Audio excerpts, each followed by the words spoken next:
All right. And we are live. Welcome to the Iron Lords podcast and the Lords of Gaming.net, episode number 119. And it's another glorious Sunday. We're back at the round table on the Lord's Day. I'm very excited about our special guest, and we've got Switch JoyCon Drift, Fire Emblem Game of the Year, Wolfenstein Youngblood, Phil Spencer Fortune interview, and Naughty Dog Studio Crunch to discuss. So we gonna get right into it. Did you notice how extra he said that Game of the Year? Oh my God.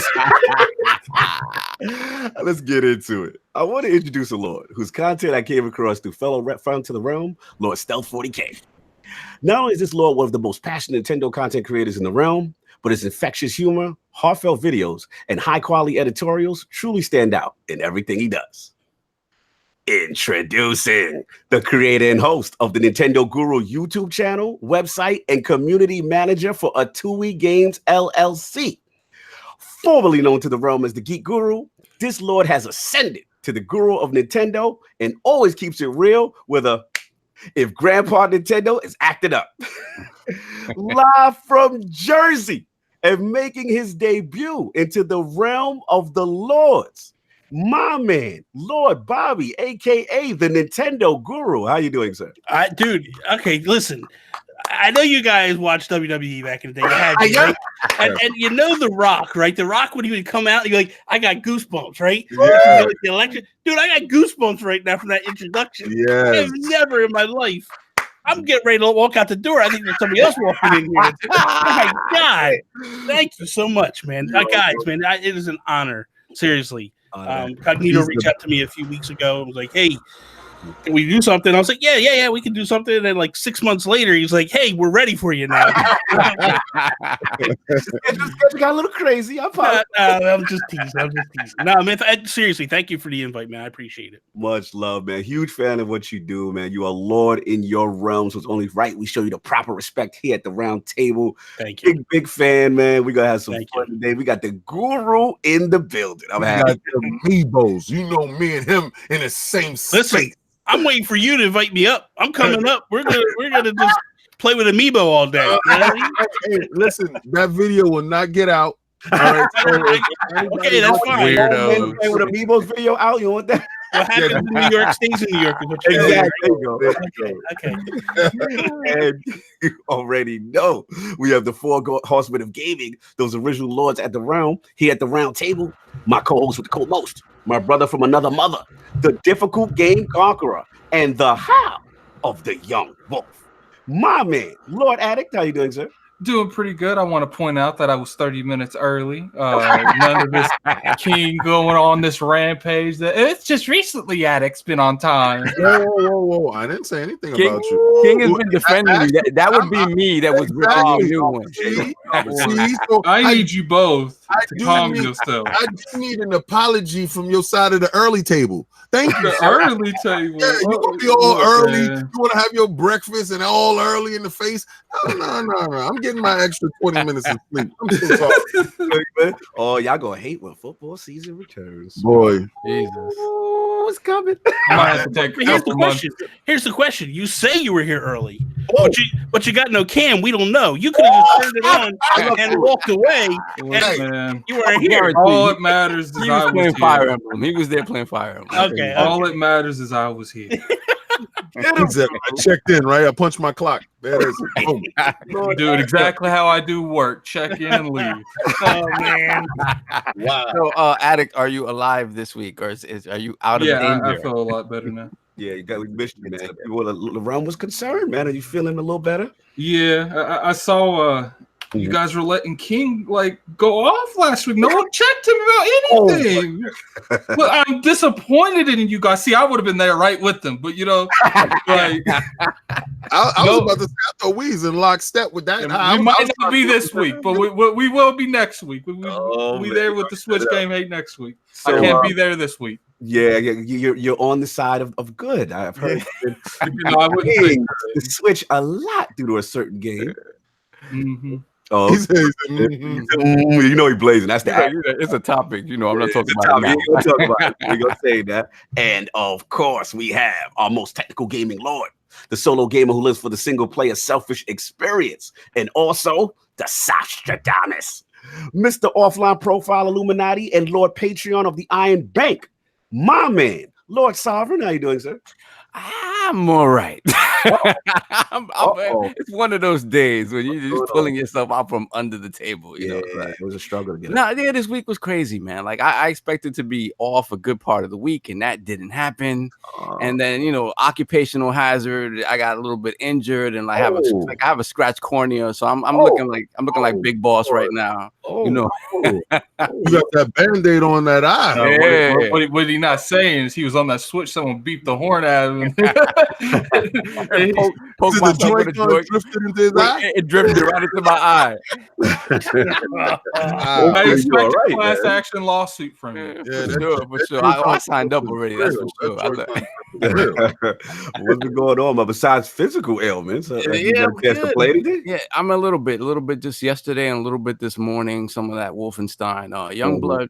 We'll talk about that in a little bit, and of course, Fire Emblem. So I got the 2 big releases. I'm feeling these Friday releases, man. No more of this Tuesday stuff. I love Friday releases. Big fan. That's it's meant to be. You guys know damn well that this doesn't happen often. You guys here acting like we celebrate like the 30th game releasing on Friday. You know, the next game coming out on Tuesday on the dot. But Nintendo's been good about the Fridays. That's their day. Even Sunday, like weirdly, like Sunday's stupid, but whatever. I would not know the release date, sir. Oh my Lord. Anywho. And of course, we have the Incredible Hulk of this, aka the Excess Gamer. Ooh. The Lord of Combat Sports, King of the Statues, who demands nothing less than that premium experience. It is the leader of the Fraud Alert movement. Ooh. Beloved Lord King. How you doing, sir? I'm doing incredible this week. All right, guys. So update on I'm putting a collage video together for the dearly departed Sir Benjamin Johnson, who left us in February. And I took Lord Hot Monkey's advice, and I got a little mature dog. She's 2 years old. Her name is the Baroness. That's her official moniker, Mimi Cream Johnson. So she's a Frenchie, of course, and she's 2 years old. She's the same age that Benjamin would have been at this junction in his life. He was 1 month earlier than her. He was born in June, and she was born in July. And I came across her story. I saw her story, and I don't know. I bonded through the pictures and through reading the story. So I decided to go see her, saw her, spoke to the lady about her because she was available for sale. And I decided to, take a chance. And it's been working out pretty much. She's pretty much premium. She wants this really special food that I purchased her. That's I already got it started. I went and got her harness. Because she was sharing her harness in an apartment with 4 to 5 dogs. Oh, wow. And she needed the attention and that love. So now she's just how I would sleep on the couch and with my feet up watching TV, and Benjamin would be right there. She just like jumped in right into the pocket. Oh, wow. So, right. Salute, brother. I know it's been a journey for you. It's been right. To chat, giving love. Shout out to Johan Zell. He said, "Rest in peace, obviously, Benjamin." But this is a new beginning for you, and we're glad you did it, man. We're glad you did it. The pictures will be up on lordsofgaming.net and Iron Lords podcast on Instagram. Everything is gonna go up. I'm just trying to get everything. I thought she would be down here now, but they're walking her right now. Oh, okay, no doubt. Any games you've been playing, sir? Just been all busy with everything. Destiny. Woo! Yo, so Iron Banner came out, right? And you know how I'm an Iron Banner junkie, right? Oh, wait, whoa! I have to call a fraud alert on Microsoft. Fraud alert's out. Let's get it. On Microsoft. What? Fraud alert already. All right. So they gave us the Game Pass Ultimate, right? Yeah. So I'm thinking, yo, we all in. I still get the games with gold. Right. So games with gold popped up. And it was this is what I do. I'm one of those little dudes that the games come up. I don't care if I want it or not. I make sure I get it, download it, and before the month over. Okay, I got you. I touch it later whenever I choose. It's mine. It's free. Yes. Well, lo and behold, it's not yours anymore. Games with Gold don't apply to you if you have Games Ultimate. Really? So this is how I download it. Listen, and let me download it too. Check your credit card now. wait. So what happened? Check your credit card now. So I'm looking at my email. Microsoft says thank you for your purchase. $14.95. Oh no! I said, what the hell? Who the hell is? I'm thinking one of my kids don't went crazy. These kids got loose. I looked at the game. It was the game I just downloaded. I said, boy. Oh no, we got to refund this. This was a mistake. Something's going on there. So I go in to look at my subscriptions. Yes. And Games with Gold is done.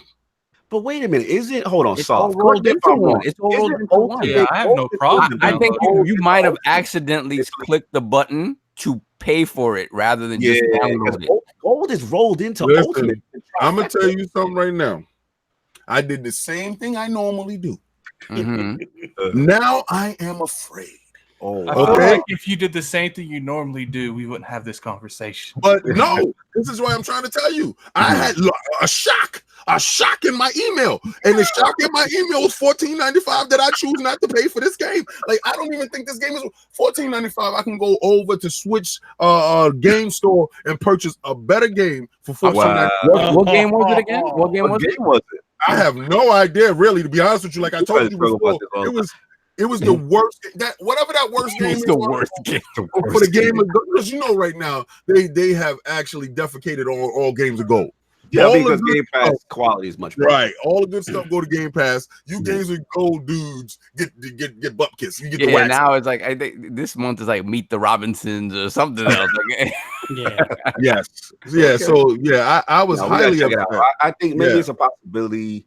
Something with your account, your subscription, as far as like the Ultimate, maybe it didn't roll over. Or right? Are you absolutely sure the Ultimate is? You better make sure your Ultimate is yet enabled. Engaged, right? Because what happens is Ultimate is supposed to cancel out the old Game Pass, and then it's a transition. You have to manually do that. I manually did it. Listen, I got Ultimate Game Pass all the way up to 2026, something like that, some wild number. And I looked at it. I said, "Wow, it." Canceled the joint up because I looked, it was 1, 2, and then the third one was Games with Gold. And it was like, nah. Okay, yo, EJ, shout out to EJ boy. He said he downloaded Meet the Robinson. He gonna check his account now. Yeah, salute to EJ boy for being petty as well. You better. I mean, let's be fair though. Like the Microsoft store is so. It's trash, man. Like it's so hard to find stuff. Everything's all over the place. You can find your credit card fine. Lord Solve, we have a super chat that you need to address. Shout out to Dizzy81 with a $5 super chat. On January 6, 1994, a famous knee was sought out and taken. Let this be a lesson to those who own knees to others. Yo, he's on King's leg head for that. What the hell is January 6, 1994? I Dizzy81. I don't know who you are, but I think you're onto something, sir. Oh my God, he just stole my catchphrase. Dizzy. He is continually petty for when Solve to lose that bet to Solve. And then Dizzy, when you and Solve knees is in that box on the side, I swear I want you to have the same enthusiasm handing your knees over the same way you handing over your bread. All right, I want those knees the same way. Oh my God. Oh my God. We have the Lord of the Cooperative Experience and Gaming Ninja himself, the Shinobi, LordCognito, spreading that realness in the realm of the ILP, not telling you what you want to hear, but what you need to hear. Shout out to my man Mark Smooth for copying his Nintendo Switch. He's in the building. He got his Marvel Ultimate Alliance on. Shout out to Requeno for having the patience in the world to try to set this thing up. Lord to King. get online play on. Oh, here Lord- come Attic. Hey, come on, Lord Attic. Let's King, go. don't you feel like every time someone buys a Switch, this man want to act like someone just to put one in the cold? Like, like he wants, like, I'm really thinking this is a giant conspiracy. And Lord Cognito gonna ask these men to drink Kool-Aid. Like, what's going on here? Why are you asking King? You know, King is all knee deep in the Xbox Kool-Aid. So you don't Why Cognito ask me because he's my ally. Like, Wow. Okay, Listen. wait a second. First of all, Here we go. Xbox Kool-Aid. Okay, probably. So. Fair enough. I drank the juice. But if it's a good game, yeah, it's okay, man.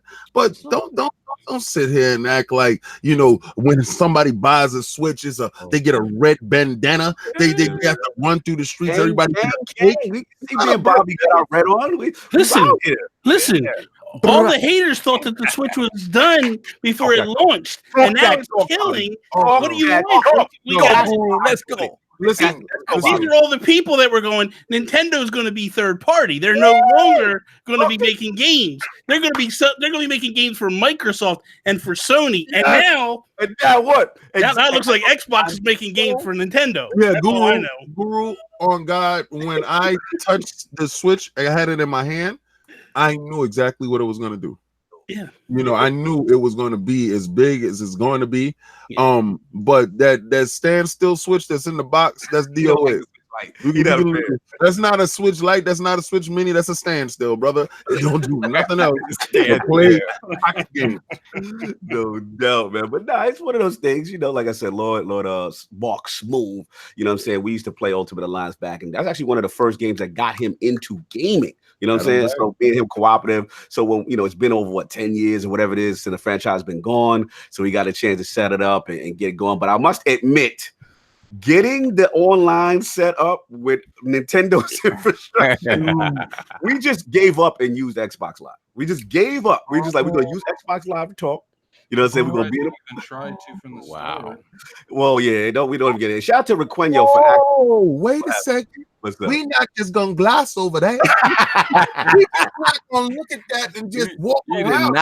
TMI, Cognito. That was TMI. Okay, so now that you had to look at Big Brother to get your talk on, to get your what stuff that we take for granted, stuff that's regular, like, oh my God, my cell phone can actually dial numbers, right? King. Your cell phone has a Facebook app. Go figure. Oh, what did you do? King, we got blue. We got blue. Hold on. Look how they derailed the conversation. We gotta get him off that. Exactly. King, super chat, get it. I'm gonna get that. Hold on 1 second. I just want to hear, what did you do again when you couldn't connect regularly? What happened again? What did you do? And we went with the superior online infrastructure of the Xbox Live, so we can enjoy the Switch the way we wanted to enjoy Marvel Alliance. Go on. Did that for you? Of course, Xbox Live, baby. Same thing. Who did that for you? You out of control. I am not going to say Phil Spencer did that for me. I was talking about. There we go, baby. Hey, all right. Here's showing the love. Here's showing the Lord's support. The Emperor's here. My man, Ray. Salute to Ray Pearl, man, in the building. But yeah, that's been pretty much it. And of course, that Fire Emblems, you know what I'm saying? Cop that. And we'll get into that when that topic comes out. And of course, still been rocking Destiny. But all that good stuff over with. We got into what the Lords were playing. I want to start with Lord Nintendo Guru. His video game system history, his journey as a content creator, and of course, what led him to becoming a community manager for a game studio. So, Lord Bobby, let's start from the very beginning. What were some of the first video game systems you had? What got you into gaming? I mean, listen, I grew up, my grandparents owned a bar, and I started playing Donkey Kong in the arcade cabinet they had. And then not long after that, my parents brought home an Atari 2600. Started playing that. I had a boatload of games, and then the NES hits, and I had to beg my mom forever to get me one. My cousins all got one. She wouldn't get it for us. And then finally, she's, me and my brother got good grades in school, which was a miracle in its own right. And so she said, listen, we'll get you one. But it took us man, like 6-7 months after she agreed to get us one, because they were just sold out. You couldn't get them anywhere. And then now, which one did you get? Which one did you get? Did you get the classic or did you get the Rob? I got the Zapper, the Duck Hunt. I think it was the action set they called it. Yes. It had Mario and Duck Hunt in it.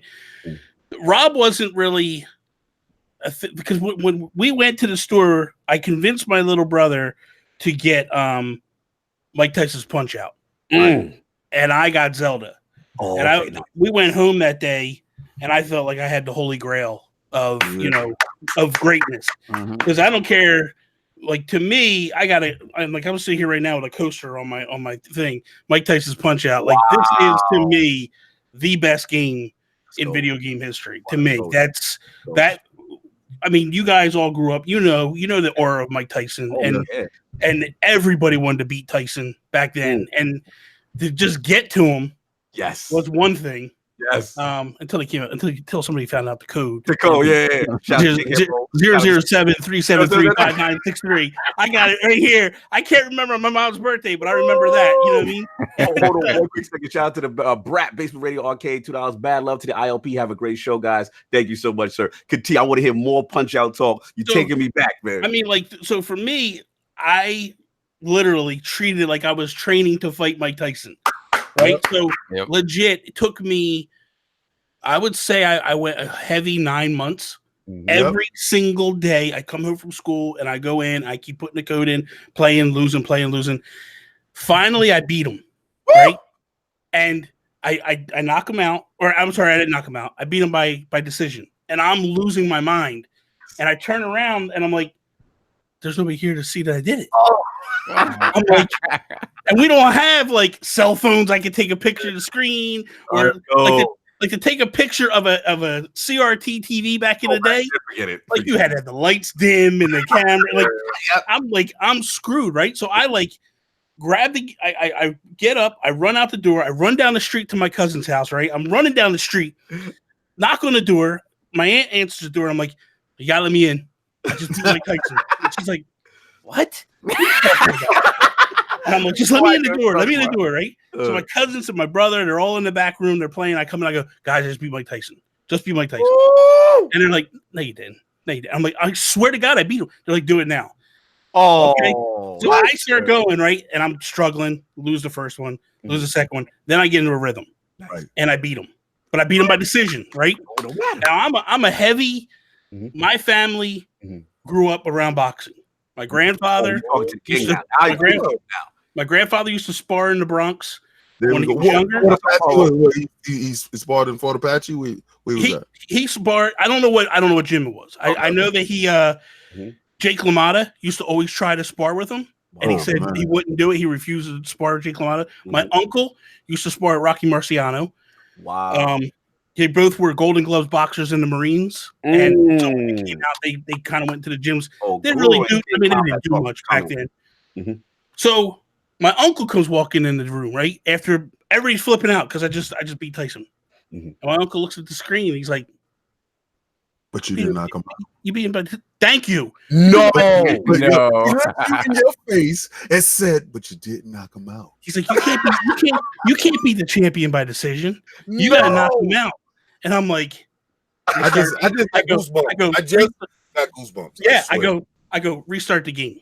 Oh, and I get in there, and dude, I am hammering him like never before. Right. He don't touch me. The first minute and 30, he's throwing uppercuts. I'm hitting him every single time. Ooh, dodge game on fleek. Put him down. TKO him. You'd have thought I beat the real Mike Tyson. Everybody's flipping out. My uncle's flipping out. Now I go to school the next day. Sitting at the cafeteria around a lunch table. I tell my boys, no, you didn't. You're lying. You didn't beat Mike Tyson. I had 10 people show up at my house after school to show that I could do it. Dude, I had the room full. I'm not allowed to have to be in the house after school. My parents aren't home. I'm scared to death my dad's going to come driving up any second. It's the longest 3 minutes of my life that I'm playing. You get the pressure. I beat him. Everybody's flipping out in the bedroom. I'm like, get out. Everybody get out of the house. Yeah, I did it. Now get out because full pops come out. Greatest time ever. So, yo, you was a superstar after that. for that short period of time, for about 3 months, and then everybody's like, "You're a nerd." Just get out of here. Hold on, let me catch the super chat real quick. What's going on? What it do, Lords? Our guy, Cedric H. Salute. You might be on to something right there with the It's too early. It's too early. You gotta get into it. How you doing today? Yo, that is a tremendous Nintendo story as far as our Punch Out, man. So, my question to you is from the NES. We know that NES is such a classic system. Yeah. Did you always stay in line with Nintendo from that point on? Was there ever a deviation? Was there ever a time Sega or Turbo Mia tempted you to get a system, a secondary system? I did. Okay, so what happened for me was I had the Super Nintendo, loved the Super Nintendo, and then because sports games were so much better on Genesis. Whoa!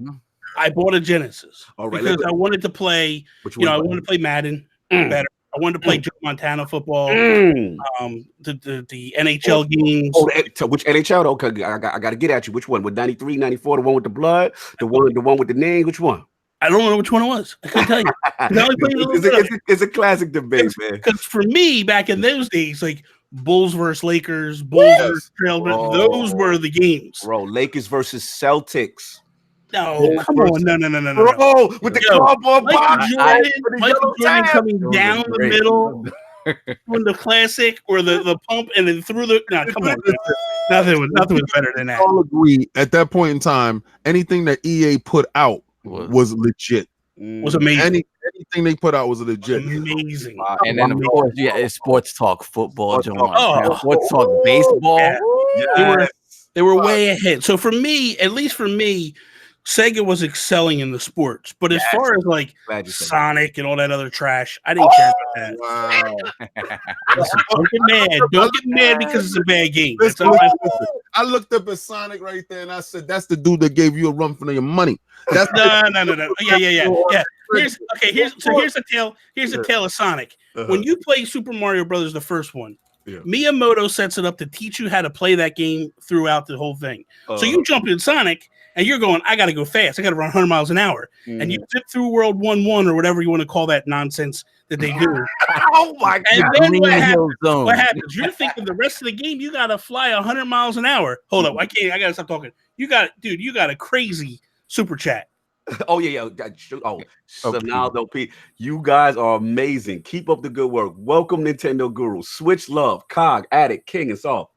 Dizzy, hope you're having a terrible time at your convention in QuakeCon. Extreme Team, that's our dude. P. Salute, brother. Oh, thank you so much for us. One of the writers on LordsGaming.net, leader of the stream team. Oh, man. Lord Sonaldo, thank you so much, brother. Much appreciated, man. Amazing. Continue with this Genesis slander. But yo, little plumber was moving too slow for those pictures on the screen. Blast master process. Okay, so let me ask you a question. We're gonna get some fanboy question from back in the day. Let's get it. One of the greatest boxers, Sugar Ray Leonard, all these guys, right? They stand the test of time. They continue forever. Yes. They're considered the greatest, right? The greatest Roberto Duran, Thomas Hearns, Hagler. They're the greatest in that era, right?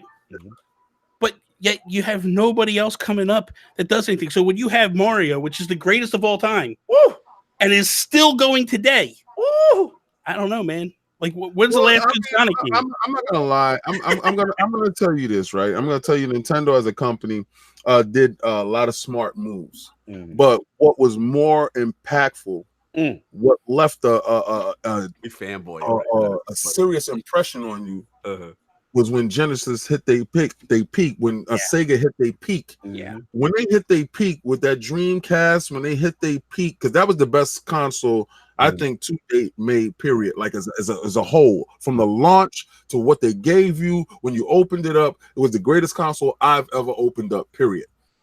But when they put that foot on Nintendo's neck Put the pressure on. And said Genesis does what Nintendo don't. Can't do this on Nintendo. Genesis. We don't get marketing like that no more. Remember that, son? Yo, I ain't go front. Sega, see, here's the thing. Let me give you real quick. I gotta jump in. Because Sega's getting some. We had some real emotional fanboy old school wars. This is what it is. This is good, right? Now here's the thing. Nintendo go like my friends. Wow. Oh wow! Shout out to Brap. Wow, you got to yo, Brap. I'm gonna read this for you, Brap. Sega like Duran. No. Oh, damn, Brad. You can listen, man. Listen. Here's the thing.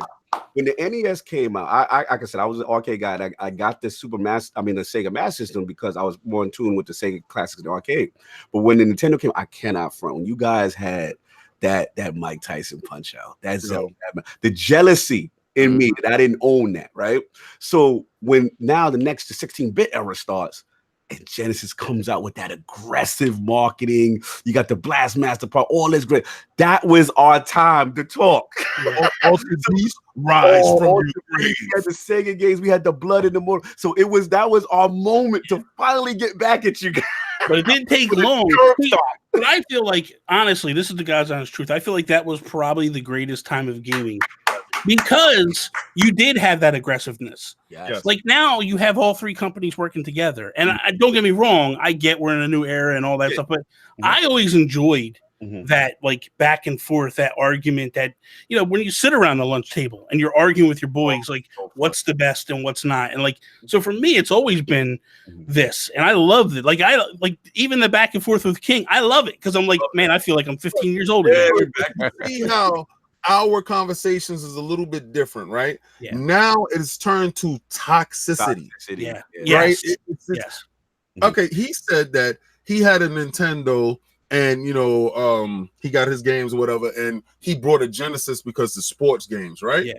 You got some guys now that will look over and see other games that they want to play and refuse to purchase another system out of some weird loyalty to something that doesn't exist. Good point.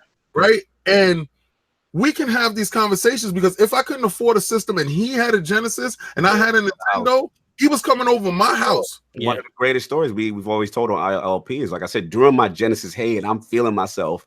And King, you know, during that time, he would get the Japanese imports. So he would get the Famicons, the Super Famicons before they would come to the States.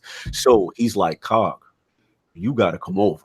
I got the Super Famicom, right? So I'm like, in my mind, I'm like, all right, well, let's see what Nintendo doing. Guru, let me tell you right now, I saw F-Zero in Pilot Wings Mode 7 for the first time. I was like, my Genesis ain't doing that. I've never seen it. No, I sat there. Damn near ran out of King's house. Like, You know what showed me on that Super Famicom? ActRaiser. Oh, that game was amazing. The sound chip in that game, you couldn't tell me it was an orchestra inside my system. Oh yeah, that thing was amazing. The sound chip was amazing. But like I said, Mode 7, in my opinion, changed the game, scaling that graphic. You know, it was just mind blowing because again, Genesis at that time was all about blast processing, side scroller kind of stuff. But what they were doing technologically was really, really next level. So that was the first time. Like, I think. See, for me, what I think was so great about that era was Nintendo was fine with the NES. In their mind, they were like, we can keep going with the NES. And because, and let's be truthful here, the foot was on the throat because Nintendo wasn't moving up to 16-bit. And Sega was able to do things because of the fact of like, you're stuck with the NES and you can't regress. And we saw the graphical differences, correct. Yeah. So eventually when it got to that point where it was like, okay, we're going to now switch it up and we're going to actually do this stuff. It when they went to the Super Nintendo, man, they finally brought a system that was worthy. Because that's what I love about Nintendo.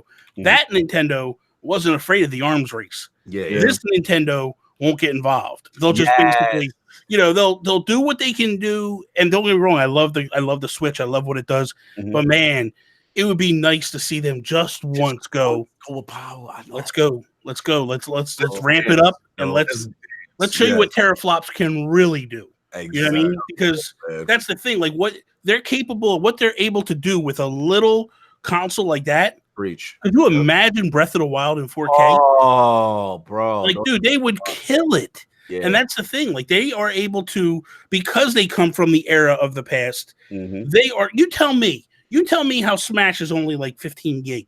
And you can't even put, and there's companies that can't even put Doom on the whole thing on one cartridge. No, you're right.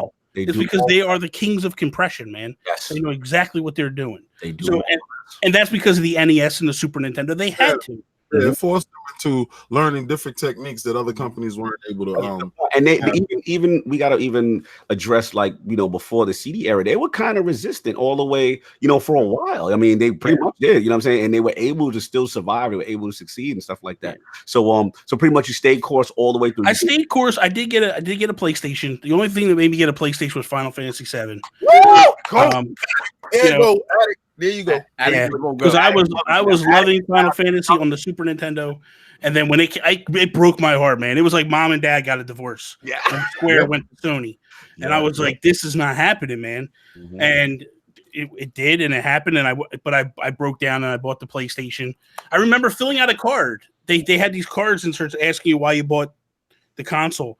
And it was like, I bought it because of Final Fantasy VII. Wow, and that was the only reason. And I'm the type of guy that, like, I'll buy a console for one game. Yes. I don't care. I bought my PlayStation 4 for Arkham Knight.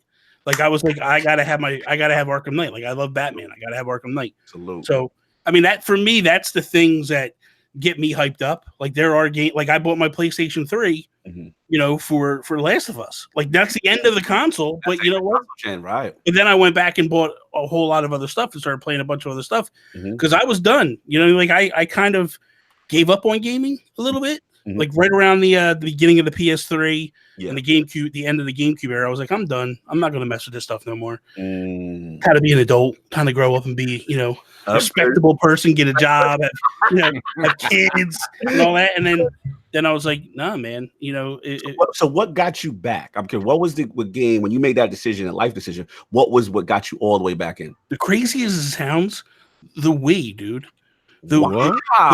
Seriously, I went to my brother's house. I didn't want the Wii. I was like, I'm not gonna sit here because they showed and they were talking about how Zelda, you can like pull the sword out, and so I'm like, dude, I'm not doing that. At the time, I think I was like 30 years old. I'm like, or 35. I'm like, dude, no, man. Like, I just want to play a game. I don't want to be actually being Link. Like, no. And so I was like, I'm done. I'm out. And I went to my brother's house. He was in North Carolina, and he had some buddies over, and they brought the Wii, and I played Wii bowling and all that. And I was like, this is insane. Like, is this really happening? And then I went to go get it, and you couldn't get them. They were sold out. Yo, remember how hard it was to eBay, dude. I paid $500. That was brilliant marketing. Oh yeah, brilliant strategy. Yeah. Those two Japanese guys going to people's house and knocking on the door. We would like to play. I was like, that is the coolest thing ever. Like, please show up at my house now. I need one. Come show up my house. But it was but that's what got me back. And then, man, I played Twilight Princess and Galaxy, and I was like, boom, I'm back. I'm back in a big bad way. And that was it. I never looked back after that moment. So thank God you got back in because those amiibos would have missed you. Woo! I got every single one. Every single one. I got a Box Boy one up there, still in the package. Japanese import. The thing's worth like $500 right now. Chat is loving your setup. They say they love the lighting, everything. It's the setup. Like if you move over a little bit, you can see he has the logo that's right behind his hat. Oh yeah. I was trying to check it out. It says do you guys? My question: do you guys like Splatoon? I like. I mean, we could change the lighting to be Splatoon if you want. We can try that. Like Mario Maker's a good thing, right? We can go Mario Maker with the red and the yellow, like whatever you guys want, we could do. Right now, you see what he's doing right now? No, you know what? I love that, dude. It's amazing. I love that. I love that. I love that. Tremendous gaming history. Wow. Outstanding. So we're gonna move on as far as like the community manager thing, man. You are now the community manager for a 2-week games. Yeah. Man. So what led to that tremendous opportunity? And tell us, for the people who are not familiar with the 2-week, like where their focus is. So a 2-week they were formerly Renegade Kid. And that was a small independent company that did stuff on the 3DS, on the DS, on the Wii U. They basically started making these independent games. They did Mutant Muds, Zeo Drifter, some really phenomenal games. Moon was another one. Dementium, which is another one, that was on the 3DS or 2DS. They did some amazing things back then. And then Jules Watcham, who's the owner of a TUI, and Greg, they were both partners on Renegade Kid. They decided to go their own ways. Okay. Jules basically was doing the 2D stuff. Okay. Greg was doing the 3D stuff like Dementium and all that. And they decided like, you take your toys, you go that way. You take your toys, you go that way. But they were still friends. Everything was respectful. It was respectful. And then I actually met Jules through Image and Form. I had become a SteamWorld ambassador. Oh, wow. Basically, I was, there was a contest I entered. If you guys watch any of the SteamWorld or not the engine room things that they do, they're kind of like their Nintendo Directs type things that they put out. That was my idea. Oh wow! That was how I won the contest to get into the SteamWorld ambassador thing. Nice. So what the ambassador program entitles me is every single game that launches from Image and Form, I get for free. Every console, I get three copies. Doesn't matter. So I give them out to who, my friends. I'll be like, hey, go try this game or whatever. And the idea is to do that, for me to go like, hey guys, this is a great game. Go check it out. Here you go. So that's dope, man. Wow. A few years ago, they were doing Nindies at Home, and it was a program that Nintendo was trying to do to get people up, in checking out Nintendo stuff, Nindies games. And Image and Form was there, and Jules Watcham was there, and I was like tweeting about seeing Brian from Image and Form. I was like, oh my god, dude, Brian's up there, blah blah blah, doing my thing. And then a couple days later, Jules follows me. Oh, and I was like, wow, okay, like I was the geek guru at the time. Yeah, and I'm like, I was that idiot, and I'm like, I geek guru too. So I sit there and I'm like, hey man, this is what we're doing, blah blah blah, and I reach out to Jules because he had said that he was like, if anybody's looking to review Mutant Mudds Super Challenge, get ready to come out, let me know, and I'll, so I sent a tweet to him and I was like, hey man, I would love to review it. Yeah. And he reaches back and he's like, here you go. And I was like, wow, holy crap, dude! Like at the time, I was still kind of small, right? And then I said to him after I did the review, he liked the review a lot. He was like, man, you did, you put a lot of thought into it. You really showed a lot of stuff. You put some care into it. Thank you for that. And we just started talking. I was like, hey, man, I got a podcast. Would you like to come on the podcast? He's like, absolutely. And he came on the podcast. Everything went well. And then I was like, hey, Jules, this time had gone by. I think he was getting ready to launch Chicken Wiggle not that long ago. Chicken Wiggle. And I said, hey, man, I got a podcast called If We Ran Nintendo. I love that. I would love if you came on with me and Sean. I said, we're talking about the topic, I think was at the time was about like the need for Nintendo. This is when the NX was announced, not the Switch. Yes. We didn't know what it was. NX, right. The need for Nintendo to lean on indies. We felt like, hey, the indies supported you during the Wii U. Facts. So, you should show the love back rather than going and kissing EA's butt and they do nothing for you. Exactly. And real talk, though. So Jules was like, yeah, come on. And we had a very candid conversation. Everything was great. And then Jules and Sean start talking. And Jules goes on Sean's show, and I'm like, wait. What are you doing, Sean? What are you doing? Sean, don't take my people, man. Don't take my man. I'm like, hey, Jules, I got another show. You want to go on that one? He's like, yeah. And we just became like really good friends. And I do this thing, and I'm going to tell you right now, man. Yeah. This is if a developer gives you a code, the least you can do is email them the day their game launches. Just wish them good luck. Yeah. Just say, hey, man. You hear this, addict? I hope your game does really well. Good luck today. I do that for every single person that gives me codes. That I have a relationship. Like a lot of times, it's not really the owners or whatever, whoever it might be. But like if someone I start to build a little relationship with, I do it with Image and Form. I do it with Zoink. I do it with now Tui I don't do it with because I'll be thanking myself. But, but no, I would still say, I still. We'll message Jules and say, hey man, today's the day we're doing something good, good luck with it or whatever. But just be genuine, man. Absolutely. Like it's not butt kissing. It's not none of that. You're just it'd be no different if you guys did something, right? And I was like, hey man, good luck today. I hope you kill it. You know what I mean? Like that's all you're doing. And that genuine attitude ultimately built a relationship.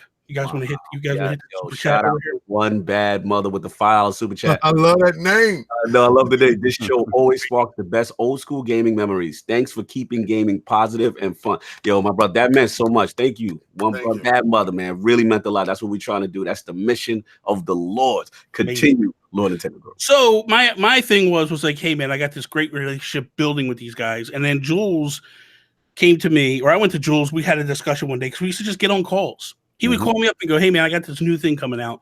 What do you think? And he would show me. It was tapped in. Yeah, and he would be like, what do you think about this? And I'd be like, I like this, maybe try this, whatever. And then next thing I know, he's doing it. And I'm like, holy crap, man. Like he considers what I'm saying to be somewhat valuable. Your opinion, your input, your feedback. So then we started a show together called Behind the Scenes with Jules Watcham. Yes. And it was kind of like a director's cut on DVDs. We were taking his old games that he worked on, bring them in, and we would like play footage and talk about like different things that he did because we thought it was kind of cool. I wind up separating from my wife, and I didn't know what was going on. I was getting ready to go through a divorce. I was leaving my house, all this stuff, and I went to all my shows, everybody that I was doing stuff with, and I said, I can't do anything for a while. I don't know when I'm going to be back. Right. Jules was one of those people. We had candid conversations. These guys all had my back. They all supported me. They showed me love. It was amazing. That's what's up. I left, moved back in with my mom for a little bit of time. And when I did, Jules reached out to me like a couple weeks later and said, hey man, I'm going to E3.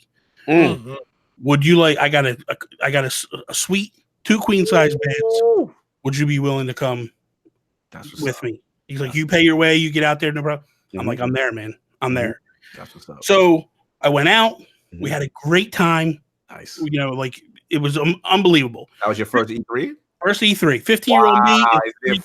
The first one, fantastic. Yeah, man, it was amazing. So got to meet all these people, got to meet people from Yacht Club, from Nintendo, because the connections with Jules, he's introduced me to everybody. He's treating me like I'm somebody. That's what's you know what I mean? So I come back, I wind up moving into this place. I bought this place, set it up, get running. And Jules kind of has some issues on social media. And people start attacking and all this stuff, and he kind of walks away from social media. And about 3 weeks ago, he just the whole time we still communicate. You know, we stopped the show, we stopped doing the show because of all that stuff. And you know, he reaches out to me. He says, "Hey, man, I got this thing I want to talk to you about." I was like, "Okay." He reaches out to me and he says, "I know that I need to have something going on here. I have to have somebody come in and kind of direct the ship social media wise. I love what your community does. I've been watching you for a couple of years now. I like how encouraging and how you invite people in and you're willing to help people with their stuff. Would you please come in and, you know, run my community?"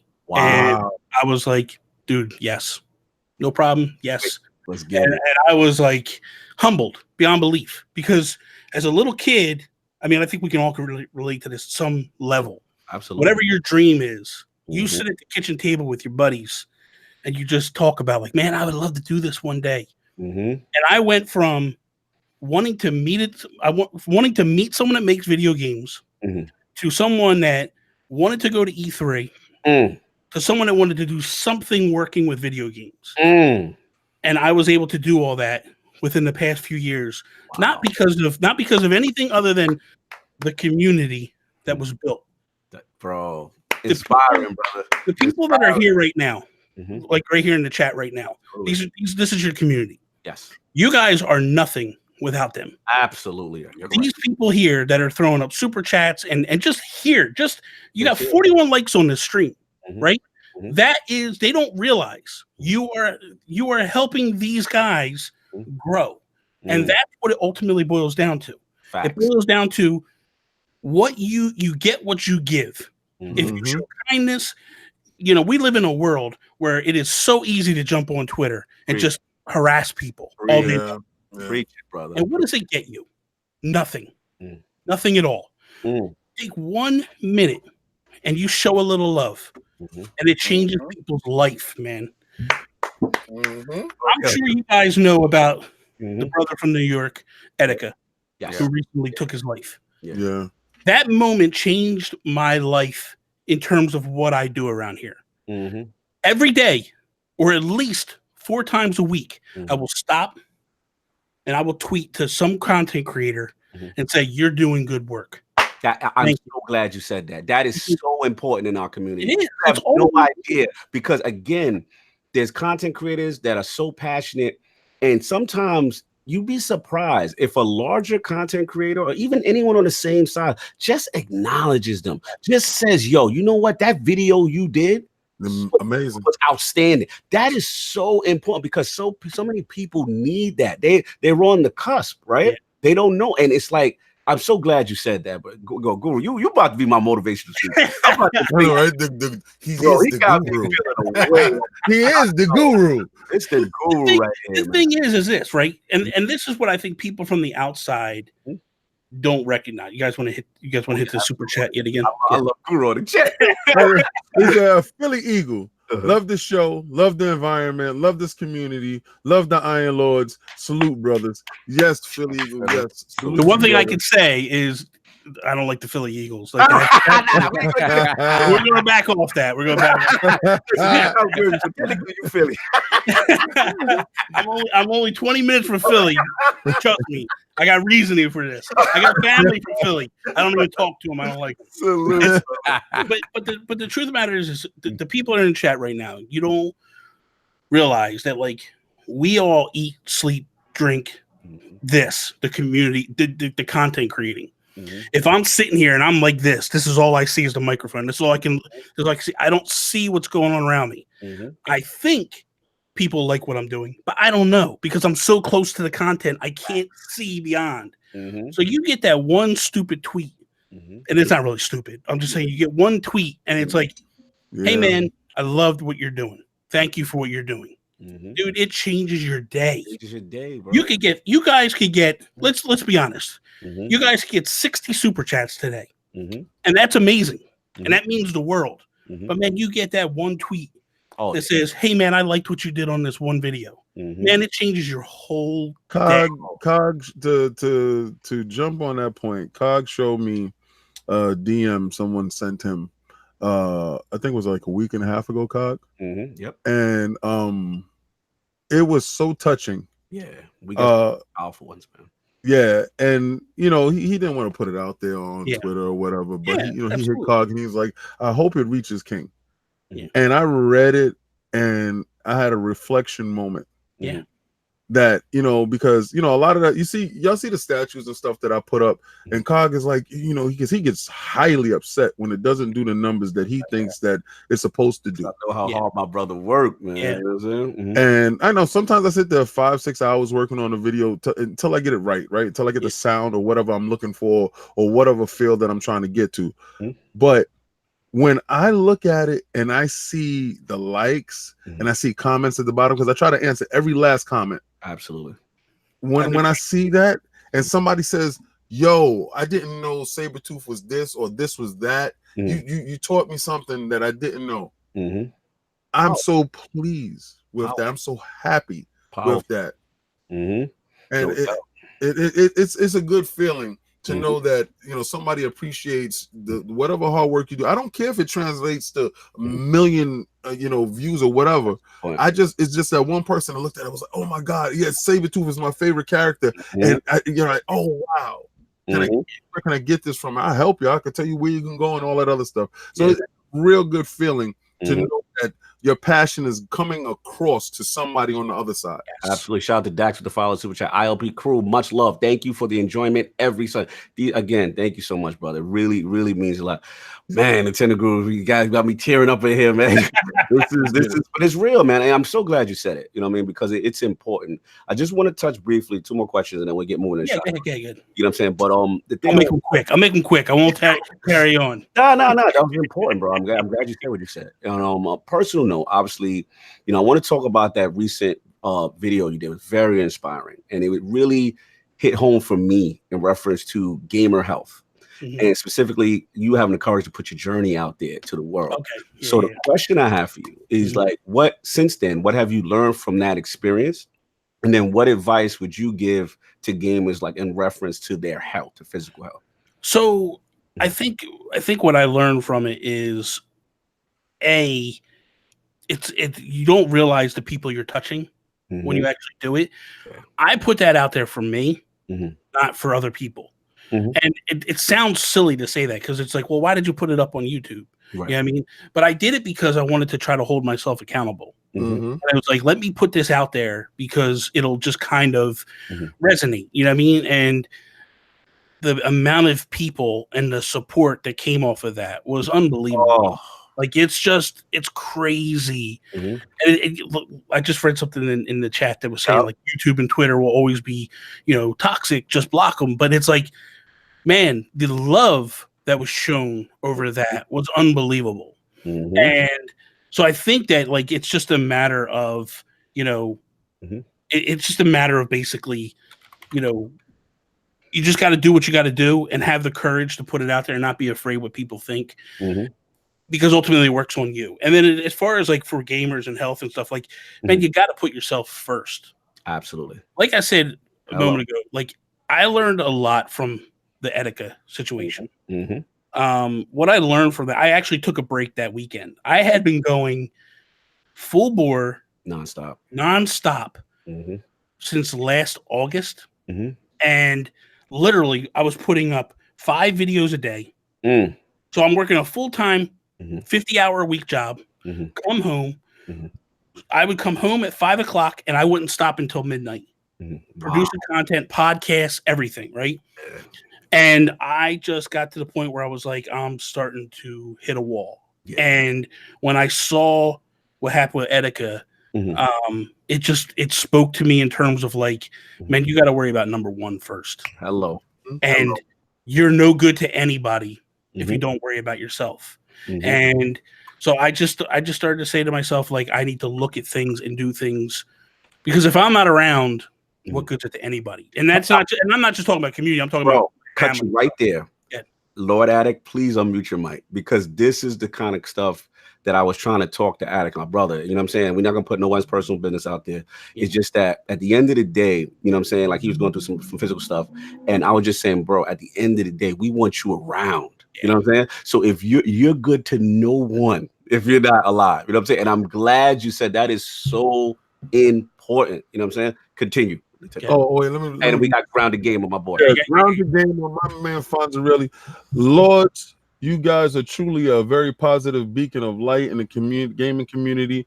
Keep doing keep doing your thing. I got these man. Fonz, brother. Salute, man. Stuff really reaches home.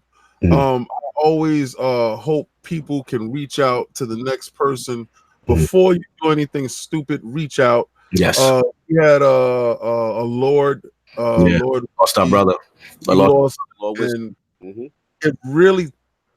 See what people don't understand. It really touches everyone. Right, everybody that you've come in contact with, it affects. And if you're having a moment, you're down.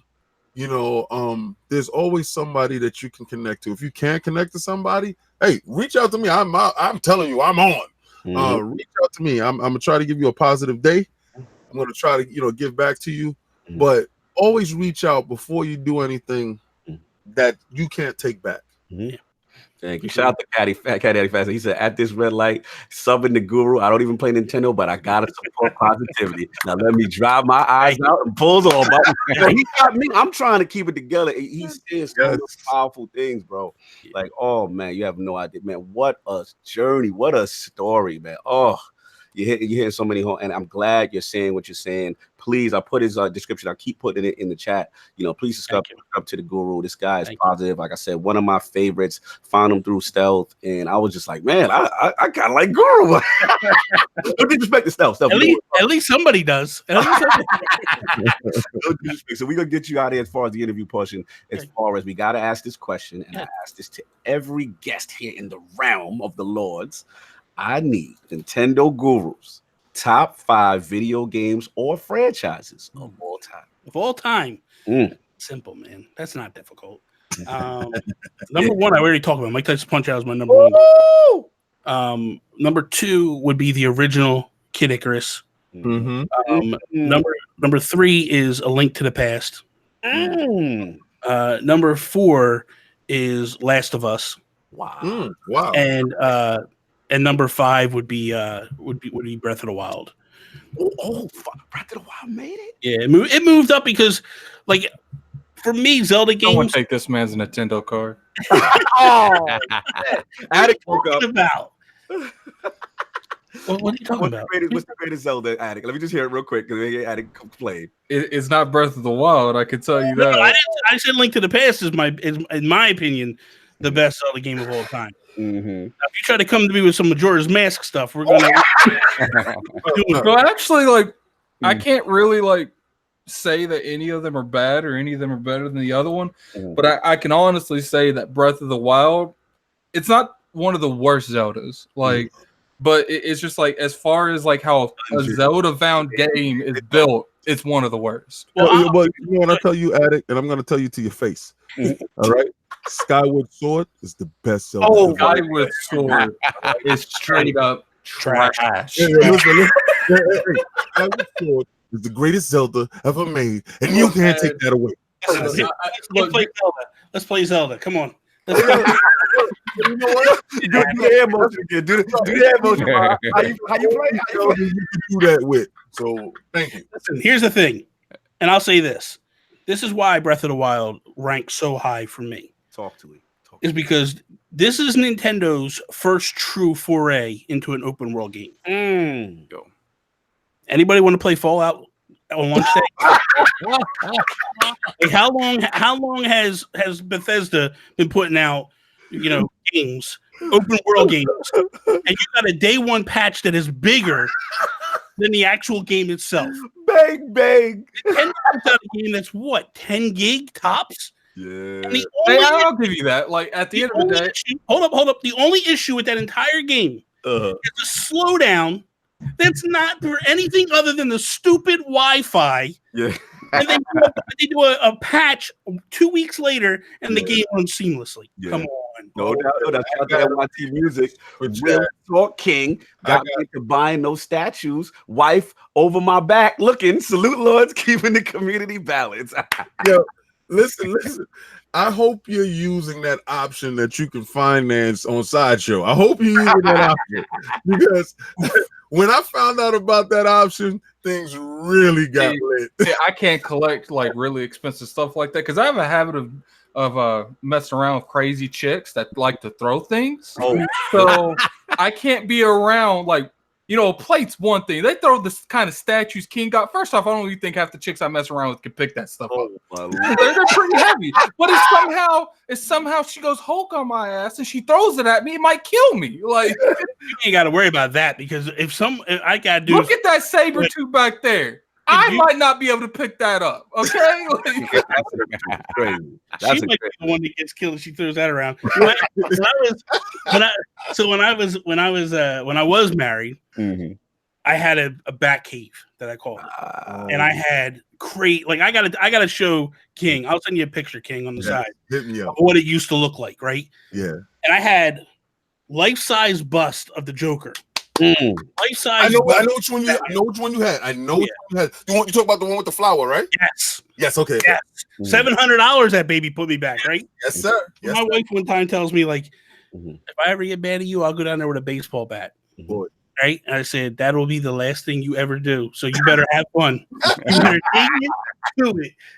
I don't condone any violence. I'm just he's out of condone violence. Listen, that bus was probably the best depiction of an art like Joker because it wasn't made like from like a Heath Ledger or anything like that. It was actual like a cartoon that they brought it to life. When I saw the flower and the clothing, the cloth, the mixed media on the bust, the creepy head tilt with the smile, the demonic look in the eyes, boy. That is probably one of the best busts that Sideshow ever put out. Yes. Wow. Salute, man. Tremendous. So those were the 5. We got the 5 in. We got those 5 games in there. That's it. That was 5. We're good. Oh, no doubt. So let's get this show rolling. Had a lot to talk about. Last week's poll results are in. The people have spoken to the question: with the Gears 5 multiplayer tech test out in the wild, did your gameplay experience positively or negatively affect your enthusiasm for the game on release? The winner of a very close three-way ILP poll at 46% was the I don't care where the campaign footage at, though. Wow, the petty guys are out at 40%. Oh yeah, and I noticed I missed my slaughter of slow mo again last Yes, week. you missed slow mo. I was disappointed in that, man. It was something that went on that we had to get clarification about. Somebody was saying that he got slaughtered, and I'm like, what happened? And he's like, I'm still alive, I'm not dead yet. I'm like, what's going on? Shout out to Scum Cash, shout out to Lucas, shout out to Slow. Luca knew exactly what she was doing, putting me in that. Like, she knew exactly what she was doing. Petty, I just wanted people to go back and watch the other show. You gotta watch it. Over in that second place with 38% of the vote was the 4K 60 goodness. Gears 5 have made me a believer on Launch Group. And coming at last place at 16% of the vote was those Gears Azure servers and wait times were horrible. Group. Shout out to over 150 lords who participated in the poll. Lord Sovereign, just real quickly, what did you think about the petty lords? I told you, petty lords win. I'm in the bushes. All I care about is the story. I don't give a nothing. Shout out to Brad for rigging the vote in the chat. We see you, Basement Radio Arcade. We know you had something to do with it. Let's get into these times, man. Big show. All right. Nicendo's Tokyo Drift continues. How long did it take you to come up with that little clever thing? Shut up, man. Shout out to us now, though. Nintendo Guru love you more now because of the Fallout 76 dislike. No doubt. But yeah, man, Nintendo's in the news, man. We had obviously the JoyCon issue going on, and then a class action lawsuit was filed. So we know this was very intense. Shout out to Hogue Law with the breakdown. But yeah, since then, Nintendo has responded. You know what I'm saying? They've made a statement in reference to what's going on, and pretty much it was more to less to the fact that you go to their customer support page and you can actually, fill out the actual link to the Joy-Con issue specifically. And then they made a statement: we take great pride in creating quality products. We are continuously making improvements to them. We are aware of the recent reports that some Joy-Con controllers are not responding correctly. We want our consumers to have fun with Nintendo Switch. And if anything falls short of this goal, we will encourage them to visit support.nintendo.com, blah, blah, blah, blah, blah. So now that this news is out and Nintendo has responded, let's start with the Guru. Let's get him in on this. I know you did a good video talking about this issue. I know a lot of us didn't believe it was to the extent it was, but I have that issue. Yeah, I didn't. Oh, wow. I didn't think it was to the issue it was. Let's be fair. Let's be a little fair here. Nobody even talked about drifting until they announced the Switch Lite and they saw that the sticks were identical to the Joy-Cons. Right. Because then people were like, well, now what happens, right? Mm-hmm. So nobody even realized the amount of drifting. And I think it was one of those things of like, it was happening to people, but people didn't really think anything about it. Once they announced the Switch Lite, it blew up. I put a poll on If We Ran Nintendo Twitter, and then we also looked at like Nintendo Life did one, and it was like 50% of people were saying that like, hey, I have a drift issue. My left one doesn't. Yeah, it's the left one. It's the one that that's the one that's basically doing it. I didn't I think that the thing, if it was under warranty, Nintendo was fixing it no problem, but they were charging $4 for shipping and whatever. If it was out of warranty, they were charging people to fix it. Yes. And that's where the issue was starting to arise. Mm-hmm. I think once they got whiff of the class action lawsuit, they realized, like, hey, number one, we're going to have to do this regardless. Mm-hmm. They're going to make us do this. So we might as well just jump onto it and do it now. But I think it's what brought it to light. And I think it's like one of those things of like where, hey, you're getting calls to the customer service call center, but how far is it going up the chain? Mm-hmm. And I think once the class action started happening, I think people were like, wait a minute, this is an issue. We need to fix this. Mm-hmm. So they are fixing it. And they're basically saying what they're telling people is if you have an issue, call us. We will fix it free of charge. And then if you have paid to get it fixed, let us know and we'll reimburse you the money Nice. that you paid to do it. So they are doing the right thing. Ultimately, took a little longer than it should have, but I think I don't know, if they do it or not. This one here, baby. Here we go. Here we go. Here we go. My brother slow mo backslap with the greatest avatar in the game. This super chat is going towards adding getting better debate skills. Oh, I'm not. I don't curb stomp a dude and not help them up when I'm. Oh, that's gonna piss Attic off. It's gonna derail the show. I'll let you live. I'll let you live. So. That's fine. That's fine. Because at the end of the day, Slow-Mo, your chat was on my side, and that's not even my show. So it is what it is. You can give us more money. I will be gladly. We will take that money. But at the end of the day, your chat said I won. Your chat, not mine. So you're gonna have to take that and just sit down. Or I'm gonna have to backslap you. How did you feel about the JoyCon drift? Yeah, I mean, it's a Nintendo product. Like, wow, I'm used to that. Like almost every generation, it happens sooner or later. JoyCon drift happened to every generation. Like it almost does. Like almost every time I play a generation, I don't think it happened on the GameCube. I don't think it happened on the Wii U. I don't even know if it could happen on the Wii U. And I don't think it could happen on the Nintendo. It happened on the N64. like almost every other generation, it happens. I mean, whatever issues that they had with that, was the first. They debuted analog. They brought analog to the game. Pioneering that. So yeah. So in general, how do you feel about Nintendo's handling of it? Do you feel like they were pressured because of the lawsuit? Are you upset? Like, where are you at with how they handled this issue? I think it's funny that that they say something after they get their they get that boot to the neck, because I don't think they would have said if everyone would have just it's fine, we don't need, we'll just go buy $78 ones. They would be like, okay, that's fine, no one make any statement. Oh, tell the community manager not to make that statement. They're fine. Like you're retarded. I feel you. So pretty much the class action lawsuit is what you feel. Yeah. I feel like at the end of the day, if they're can we throw $5 more at him to teach him how to debate? Come on. Oh, get him, Guru. I had to do it. At the end of the day, if they need a class action lawsuit to get their foot in line, then do it. Like, who cares? Like, if you're having issues, it should be recalled. Like to that extreme, and it looks like it's a large portion of people. I have it. My cousin Storm has it. Like, it's not just like one or two people. It's a good percentage of the Switch units. Well, let me ask you a question. This is a serious question. You say you had the issues, you and your cousins and all that stuff. Did you call Nintendo? No, because I didn't care. Like, I don't. But that's what I'm saying. So what I'm saying is, ultimately, what I feel is, yes, people had issues, but going on the internet and complaining is one thing, and actually contacting the company and saying, "Hey, I have a problem." But people did contact the company, and they were fixing them.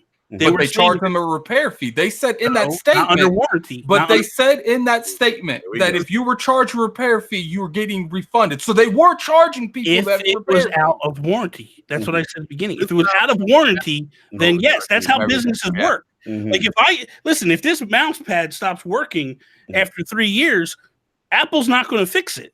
But if it's within warranty, that's how businesses work ultimately. So at the end of the day, now they're going back and going, "Hey, we recognize that this is an us problem. We're going to fix it properly." Until people actually started getting involved with it, like I said, until the Switch Lite was announced. What is the warranty on a Switch? A year. About a year. Now, real quickly, before I get solved, I wanted to ask about: did you guys see did you see any of the litigation verbiage? No, I didn't look at. All right, so let me just read a paragraph because I thought it was quite hilarious. Defendant, which manufactured, meaning Nintendo, which manufactured, marketed, and sold the Switch and Joy-Con controllers, is aware of the defect through online consumer complaints made by the consumer to defendant through its own pre-release testing. Then it's subject 3. Yet, notwithstanding the knowledge of the manufacturing defect, defendant fails to disclose the defect and routinely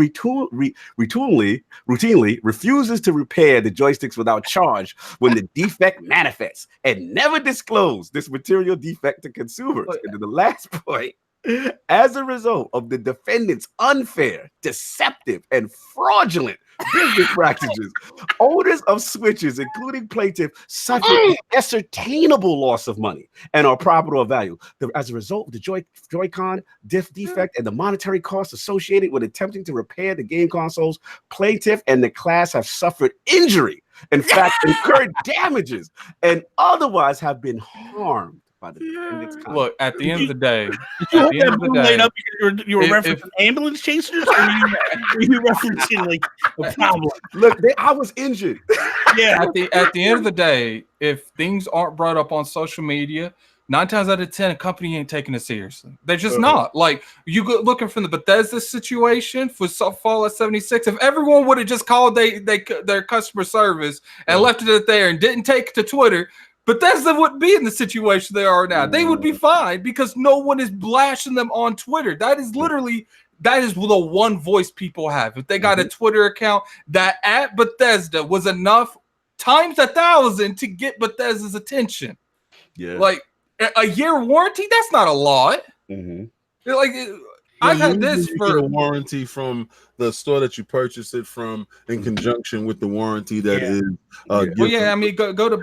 I don't have a Best Buy around me though, so I couldn't even do that. I mean, at the end of the day, like, you got to look at it. Like, how many millions of Switches are in the wild, right? When you think about it, right? I'm sorry, but 2,000 people tweeting about it—that's not a lot of people. But that's still enough of a voice to get traction. $500 million a class action lawsuit on your neck. That's different. That's different. The whole. How do you think that ammo carried around to get people in the class action lawsuit from social media? No, I'm not. That's not. I get what you're saying, but what I mean is if people don't contact the company and say I have a problem, right? Then they can't. You're not like. Right. I guarantee you, most of the people that voted that they had problems, I bet you out of those 50%, like, so Nintendo Life did a poll, 2,000 people voted, so essentially 1,000 people said they had a drift problem. I bet you less than 5% actually contacted Nintendo. That's because most of the time when it comes to hardware issues like that, they just, at that point, Nintendo, let me explain something to you. Nintendo has the best customer service ever. If you call them up, dude, they will help you with anything. Look, have you ever worked in any type of customer service related issue? I worked at Best Buy. Look, I do customer service daily. I worked at Dish Network. I took calls of these people calling. 80% of these people didn't even want to call. A bunch of them think that there's nothing that we can even really do. Like, there is a huge disconnect in terms of customer service like that, where people don't even think calling is going to help. Listen, salute the back rap for the 2-hour super chat being very petty. More Switches in the wild than Xbox One. I understand rap. You're anti Microsoft at this point, but let me say I am the ultimate fraud because my Switch could be drifting to death upstairs right now. I have actually no idea. Right. So until they get some original content that I like, that I want to play, I will find out about my drift and I will join that class. This is an original? This is an original? What are you doing over here? What are you talking about? Talk that talk, Guru. Okay, well, all right. Now you don't like good games. I'm sorry. That's on my phone. There you go. Thank you. What I'm going to do for you, and this is true, the Fire Emblem, because it has amiibo support, I will be supporting that, sir. Just say that for you, good games constitute amiibo support. That's right. There's a shrine there that when you go to it, they're like, and this is where you go to use your amiibos. I'm like, I mean, looked it, man. I did. I almost like I was at work, so I couldn't post it, but I almost, if I would have been at home, I would have screenshot him like, there King go with this cheating. There you go. Whoa, that's not cheating. Oh, you're a king of brothers now. Philosophical brothers now. The functionality of the system. What they promised me when I purchased it, it said amiibo support. I want that. So that's where that little mini thing, when you took that out of there, that is literally the equivalent of using actually made all those statues, all those little that is the equivalent of using the gun cheat on GTA. Okay, man. What it is. It's like, I don't need to go look for it. I just press the left down, right up, right up. Bam! I got guns. Look, I'm gonna take Donkey Kong up there. I'm gonna put him on. We're gonna figure out what he gives me, and I'm gonna be happy. Do you know how much joy, how much hours I got of fun? I can't be 100% positive, but as King, I think King has said he wasn't messing with the game because I had no amiibo support, or something related to that. Yeah, he made statements like that. Look, we got to get it because we got to get another topic in for, but I got to get Solve real quick in the kick. So Solve your whole thing, Nintendo Drift. JoyCon situation. I mean, I'm never the one to condone people ganging up on anybody just to, to make a point.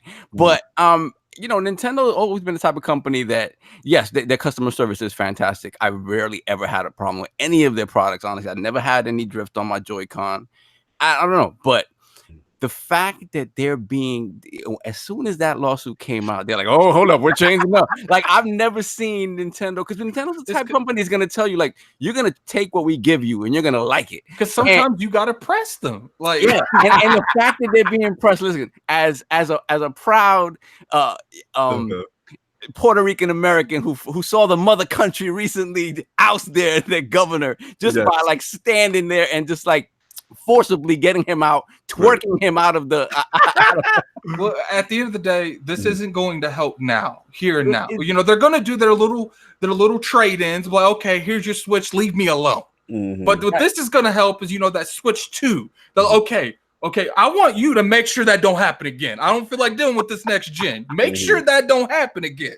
To me, I tell you, like, it's amazing to me that when it's used for something like this, to make a company address something that maybe they thought wasn't as serious as it actually is, I'm in total agreement with it. And I mean, I hope this gets retracted now that they're addressing the issue. I hope the point of it was to get them to address the issue in this across the board type of way, and they sort of retract this, and it's not an issue. I don't really think like a lawsuit was maybe a little too far, but you know, it got the point across. It's like, look, like if you sell us defective products and everyone tells you, we gonna press you. Like all three systems has had a fatal flaw. Yeah, you know, you said the red ring of death, and this is not as egregious as that. But the fact that Nintendo bent the knee, got ahead of it as soon as it got to, when the paperwork came onto the table, I'm pretty sure they said, let's get those for free, please. Thank you. I mean, listen, I think one of the let's back it up a little bit. Girl. This is why I say Nintendo has one of the best customer services. When the Joy-Cons first came out, the left Joy-Con, I didn't even know they had a customer service. I ain't gonna even lie to you guys. Continue, Guru. When it wasn't working, when the left Joy-Con was dying on people at the beginning of the Switch, beginning of the DS, they fixed it. They addressed it. When you go back to the Wii, right? When you played Other M, if you played Other M, not many people played it because it was a bad game. But that's if you did play game, it, right? Yeah. When you went into a certain area, you could lock your game up. There was a bug in the game that you could lock the game up and couldn't advance, couldn't do anything. Wow. Kid Smooth put on his Joy-Cons backwards. Nintendo recognized it and said, "Send us your memory card. We'll fix it and send it back to you. We're not charging." They've since the beginning of Nintendo, they've always been pretty good with customer service. It might take them a while sometimes to pick up on this, and I think the lawsuit was.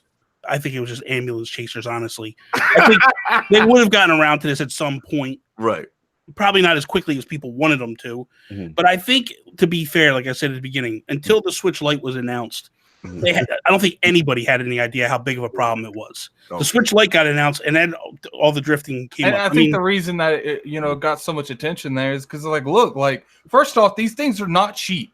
These Joy-Cons are not cheap. Yeah, I don't like, maybe later generations of. I'm assuming they've at least remade these to some point. I don't know if like the new, because I have like the blue and red one, so I'm sure since it's one of the first ones, that's the reason mine did it. This blue one definitely, probably almost all of them do it.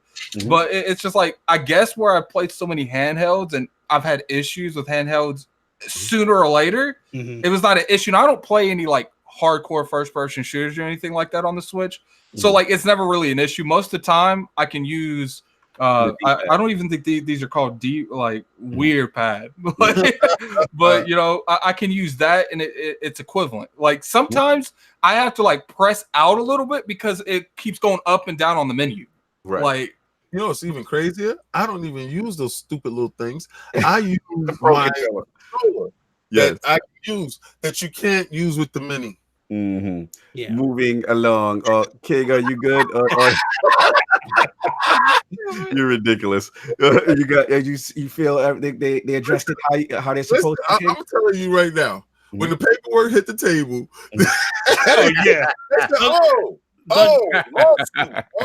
What do you say? Doug Bowser like puckered up and was like, "Oh, wait, did you see the video that he put out though?" Nah, I see it. What do you do? He was talking to the camera and slowly was like sliding to the left, like he was drifting. No, yes. Wow. Yes, he was apologizing. Yeah, he was apologizing and like dipping to the left as he was apologizing. So funny. I like that, man. I like your pain. They laughing at your pain. Yeah. Anyway, as long as that lawsuit hit the table, free happened. So shout out to the lawsuit. Listen, y'all can see right now, right? Don't let it get too bad. If anything goes wrong with something you got and you out of warranty, they want you to pay for it, sue them. Protest. Go out there and twerk in front of their building. And they're like, oh man, they brought lawyers in it. Go ahead and settle. Give them what they want. Just get off my desk. Oh my God. Right. Yeah. All the lords have nailed it. I mean, obviously I didn't like the initial silence from Nintendo regarding the issue, but glad it's being addressed. Customer support is on it. You know what I'm saying? They're giving it to you. All you gotta do is pay for the shipping. Definitely a fan of this approach, kind of like with the whole Red Ring of Death situation. Obviously, it's not as egregious as that, but I like that they just jumped in front of it because I remember when what's his name, Peter Moore, was talking about speaking to Steve Ballmer during that time. It's not easy to go to someone like Steve Ballmer and say, "I need $2 billion." Shout out to Red Information said to get her Joy-Cons now, but so I mean, what those are moments that you got to see how like you handle it, and it's you take that hit and you just say, look, we got to get in front of it. And hopefully with the future iterations of the Switch, the one with the extended battery life and the light, hopefully, those issues are resolved. But we got to move on because Nintendo, we got much time with them left. But I wanted to get this topic in with him, which is Sav's topic. I'm going to ask Sav if he can modify slightly. I know we got both because we got Emblem and we got Youngblood, right? Yeah. But I wanted to know if we can modify a little bit, focus more on Emblem first. No, that's fine. That's okay, cool. I know Addict has probably played more Emblem than I have. So I have 15 hours in it. Yeah. Okay. So we're going to talk about that. Let's get it. I'm hearing Game of the Year talk. What's going on, Saul? So let me introduce it, and then Addict can get deep in the weeds with it. I know that. No doubt. Go for it. So first Fire Emblem Three Houses is the first Fire Emblem to come to quote unquote console in quite some time since the GameCube era. Everything else has been sort of on portables for Fire Emblem, and it is an amazing game. And this is coming from a guy who's never really been that big into strategy RPGs, but this is wow. As a starting off point, it's great because it you don't have to have played the older games to be invested in this. Yes. So the story of Three Houses is basically this. Basically, it's kind of like Harry Potter. Basically, you are basically tasked to join one of three particular houses within a school that is basically taught to they're basically taught to fight. Right? They're being trained to go out and fight, and once you choose one of these houses, basically you become a teacher, you train your students, you also improve your own stats in order to, like I said, go out and fight. Eventually what happens is story-wise is that everything, there's like a time leap forward. And basically all the people that were your friends within this monastery where you guys were all learning, which is basically the monastery is basically like Hogwarts. Like Hogwarts. Yeah. Now they're your enemies. Now something has happened in the interim that all of these people that you were once close with are now, except the ones in your own house, are basically your enemies now. And for me, the tactical stuff, the combat stuff, I'm still trying to wrap my head around because I haven't played Fire Emblem in such a long time. But for me, the thing that drew me to this game more than anything is the details in the story stuff. There's so much actual RPG in that. It's nuts. Did you get to where you break the time? No, I haven't done that yet. I literally I'm glad you said that because I was gonna be real tight if I didn't get to that part first. Because I literally just got to the part where they're like, "Let's come back here in 5 years." So it didn't spoil it for me, but you almost spoiled stuff for me. No. So no, I didn't get to that. So I don't know. I'm not gonna spoil anything in that regard. But the thing about it is, what I've seen so far, like I said, for me, as just a classical RPG fan, is that they've added so much of that into this game. Stuff you can do at the monastery when you're not in class, when you're not actually learning, when you could just walk around and roam the monastery and just do side missions and stuff like that. There is so much of that. It's kind of ridiculous. I've never seen this in a Fire Emblem game before where there's so much overwhelming at first. It is. It definitely is. There's so much that you can do, but it all goes back to two things, and making you care about the characters so that when this time leap happens and you have to murk these people, it really hurts you. And you know, I really like that the alliance, the yellow ones. I like the main character a lot, so I have a feeling when I come up to him, it's gonna be like, man, are you sure you don't want to just come over here? Like, well, that's the thing. I'm not sure, but I'm thinking that like the leaders of each one, the three main characters that you meet early on, I think those, regardless of what, you know, you're gonna have to kill the other two. But I think at some point you are able to recruit people that were from other houses, but it's just going to depend on what stats you've boosted up to be able to get them to come to cross over. Like, and that's another thing. Like, depending on what you choose to focus on stat wise, it'll open up different avenues for you to be able to bring different people into your fold, and other ones won't even be available or be super difficult to do depending on what your stats are. So, like I said, like for me, just the core RPG mechanics, apart from the battle stuff, is what really has me drawn in, because they threw the kitchen sink into this. They really did. No doubt. Let's get Attic finishing. We got to get Guru's thoughts on it. You know what I really like about this game, gives me a huge Final Fantasy Tactics feeling. Like, I feel like this is the only game that beats the original Tactics. Wow, that's huge for you. Because that story from Tactics, like, you know, shout out to who was it that you sent me that tweet? Oh, Stealth 40K? Yeah, Stealth 40. Like, he put on there, you could ask LordCognito before the podcast. I even said it. I was like, I feel like this church a little bit south, man. Something gonna happen. They ain't saying everything. So, you know, I got to the point where you know, I'm pretty sure that church is gonna.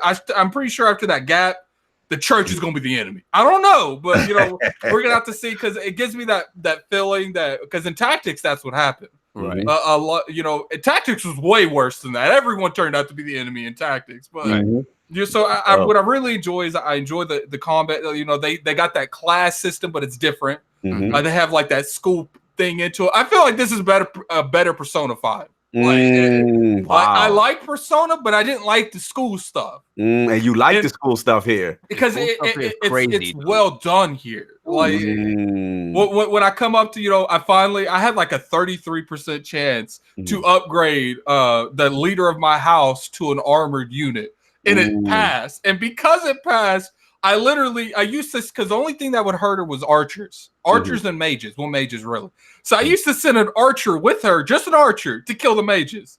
And she would come up to like 6 people, and she would just put her shield down, and they would come up one at a time, and she would just kill them. Because how it works is it's like a cause and reaction. When you hit them, it reacts to an attack back. So I'd literally just sit her in the middle of an entire army, and one by one, these dummies will come up and try to clap her, and she would just drop that axe on them over and over again until they're all dead. Like, no doubt. Let's get the Guru in, man, because like I said, he's got limited time. So Guru, Fire Emblem's out. first would you pick it up, and then Yes. is it hyperbole with this game of the year talk? Game of the year. Let's put a pin in it and hold. On the brakes. We still have some stuff coming. I mean, because it'll probably be Nintendo's game of the year. Okay. Like, it'll probably be the game that Nintendo pushes and probably does get nominated when everything goes on. I don't know that anything's gonna. Depends on what like Death Stranding and all that other stuff does. It's gonna be in the mix, but it's definitely there in the mix. The thing is, I'm curious about these guys. Are you playing with permadeath or no? Yes, I'm playing with permadeath. I ain't got the off. I turned that feature right off. I lost half my house. Casual. I lost half my house in like the first 5 matches. Yeah, that's brutal with this game. And I was sitting there, and like how this game reacts is in tactics. If someone fell, you had turns to get them up before they were quote unquote gone. On here, it's like if they drop 0, done. Yeah, well, I mean, as you progress in the game, you do get ways to be able to turn back time a little bit and be able to avoid some of that. I just found that out two fights ago. I've been going this whole game, didn't even know I could do that. And what's funny is you guys, LordCognito, like once you get that short on people, you're pretty much like a Jehovah's Witness at that point. Can you please join us? Can you please join us? Like what do I got to do to get you over here? I don't. That's why I play without it on, because I just want to enjoy the game and the story. Right. But I like that it gives you. It's also like 2 different difficulties, and it lets you play that way. I'm playing on the hardest difficulty with Thank you, Guru, for saying exactly how I feel, because Addict likes to play on the most unmanageable, craziest difficulties ever in games, and that's why he's the difficult game conqueror. And I use amiibos to help me do my stuff. And what's funny is I'm sitting here, I'm like, amiibo support king. I got you, bro. Yeah. I'm sitting here. Amiibo support for items in Fire Emblem, and you can boost your character. I'm sitting here. I'm like, look, like right now, I'm going to Best Buy. Once you said that there's amiibos, characters can be used, you're gonna see. I'm gonna put a video up of all these guys coming off the shelf because they're ready for war. What's funny is line them up. And just like I did with my Breath of the Wild, I had a whole table. I showed Cog my it was table. so disgusting. I had every amiibo ready to rock. 12 hours. Amiibo. What I really like about the game is, like on tactics, you'd have 3 turns. If you didn't, they would be dead. On here, 0, they're dead. But the difference on here between their tactics is tactics, they outnumbered you, but not by much. It was like, they always at least had like 3 or 4 more people. Sometimes if you go on here and permadeath is completely crippled your team, it's going to be 3-on-1. And I'm sitting here, I'm like, all right. I'm like, I have this Pegasus chick that's on a flying horse. And I'm like, you suck. You're sitting over here in this corner. You can watch everyone else do everything else. You're not moving. You need a change. This class sucks. And I'm like, all right. And then some people like the archers, I will keep them in the forest the whole game. It's like, you don't move from here because I can't have you dying. Like the riders are typically the best across but there's it's paper. It's the Pegasus one, but the thing is, this game is paper, rock, scissors. Okay. So each thing is going to outclass the next. So not as much as it used to be, Guru. Did they cut it back that much? No, you know how the paper, rock, scissors, like sword, like axe beat sword, all that stuff. That's sort of been eliminated. That armored unit takes everything. It really does. Like, so they've sort of eliminated that, where that's not the. What I find now is that difference in terrain. Yes, really important. Yes, because I was in the woods. The guy told me to get in the woods and whatever, and you could kind of be stealthy. And I noticed my evasion was up when I had my units in there. Continue. Nice. So, but like for me, what I like about this is it reminds me of Fates. I was so afraid that with this one, I was going to have to buy 3 games. But I was glad the way they kind of did this one. Fates, I did buy 3 games. And I liked it where it was just very similar, where you go in, you hit the point, and it's like, okay, now pick where you want to go. And then you went out, you picked the team you wanted to go and go. It's similar to this, like you pick your house and then you go. When I picked the house, like I kid you not, man, it was a hard decision. I didn't want the blue dude. That dude, I didn't care about him. Yeah, but I was sitting there looking at the red and the yellow, and I'm like, Eagles, baby. Do I want, man? Who the yellow? Who the brother? The yellow is the Alliance. I went with them. I went with the Alliance. Yeah, I like the main character. I like his. He's closer to a brother's. I like his charisma. The main character of the Alliance. I like his charisma.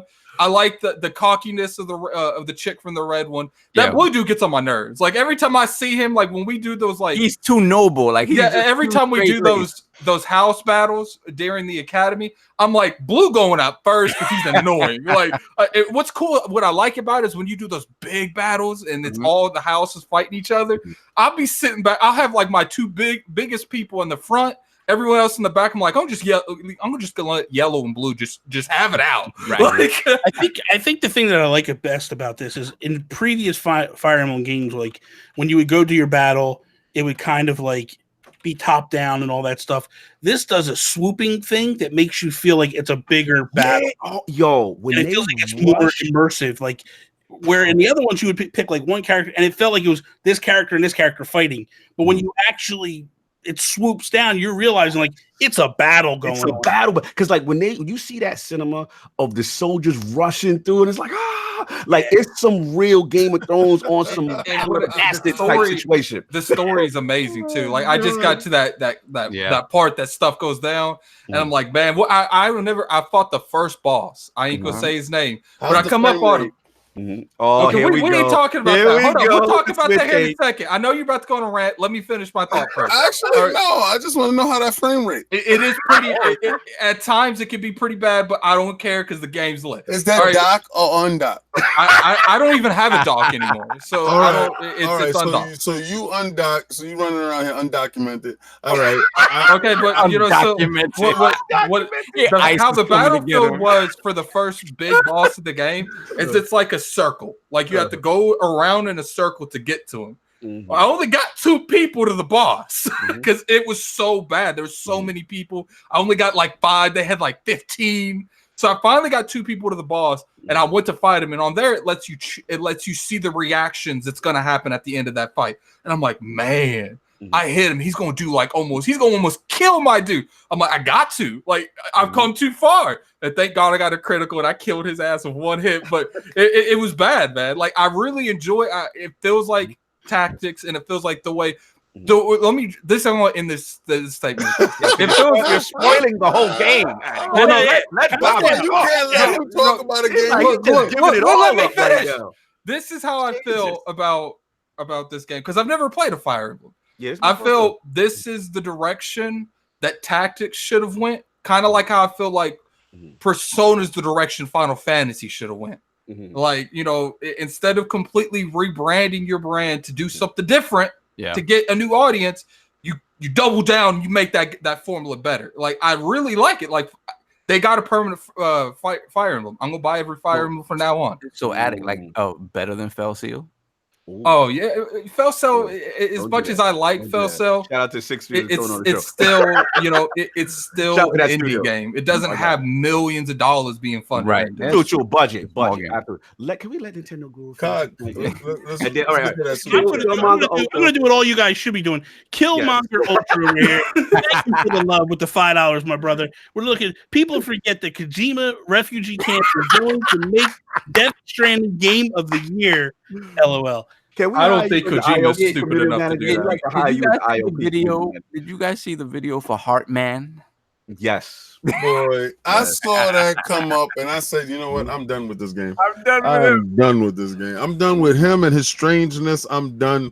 Just when the game comes out, I'm gonna be bewildered, just like the rest of you guys, trying to figure out what the hell I'm supposed to do with this package. He watched Link climb up a mountain, and he was like, we're just going to put a ladder up there, and we're just going to climb up the ladder to get up to the top of the mountain. Like, they put that thing where he's dropping a ladder, and it's going 90 feet across the world. And I'm like, the hell is this game all about?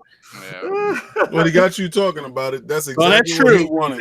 That is true. Continue, Lord Nintendo Guru. Your feelings. So I think that what I've touched of the game, I think the game is, I haven't put a whole hell of a lot of time into yet. But what I like of it is what I've played of it so far, I'm loving. I think that the game is really, really good. I love the storylines of Fire Emblem games. I feel like it is the one true story game that Nintendo does do.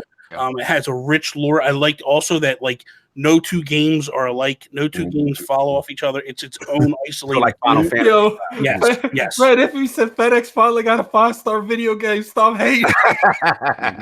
Continue. So I think this is. I don't know that it can ever. I don't think that a game like this can win Game of the Year. Okay.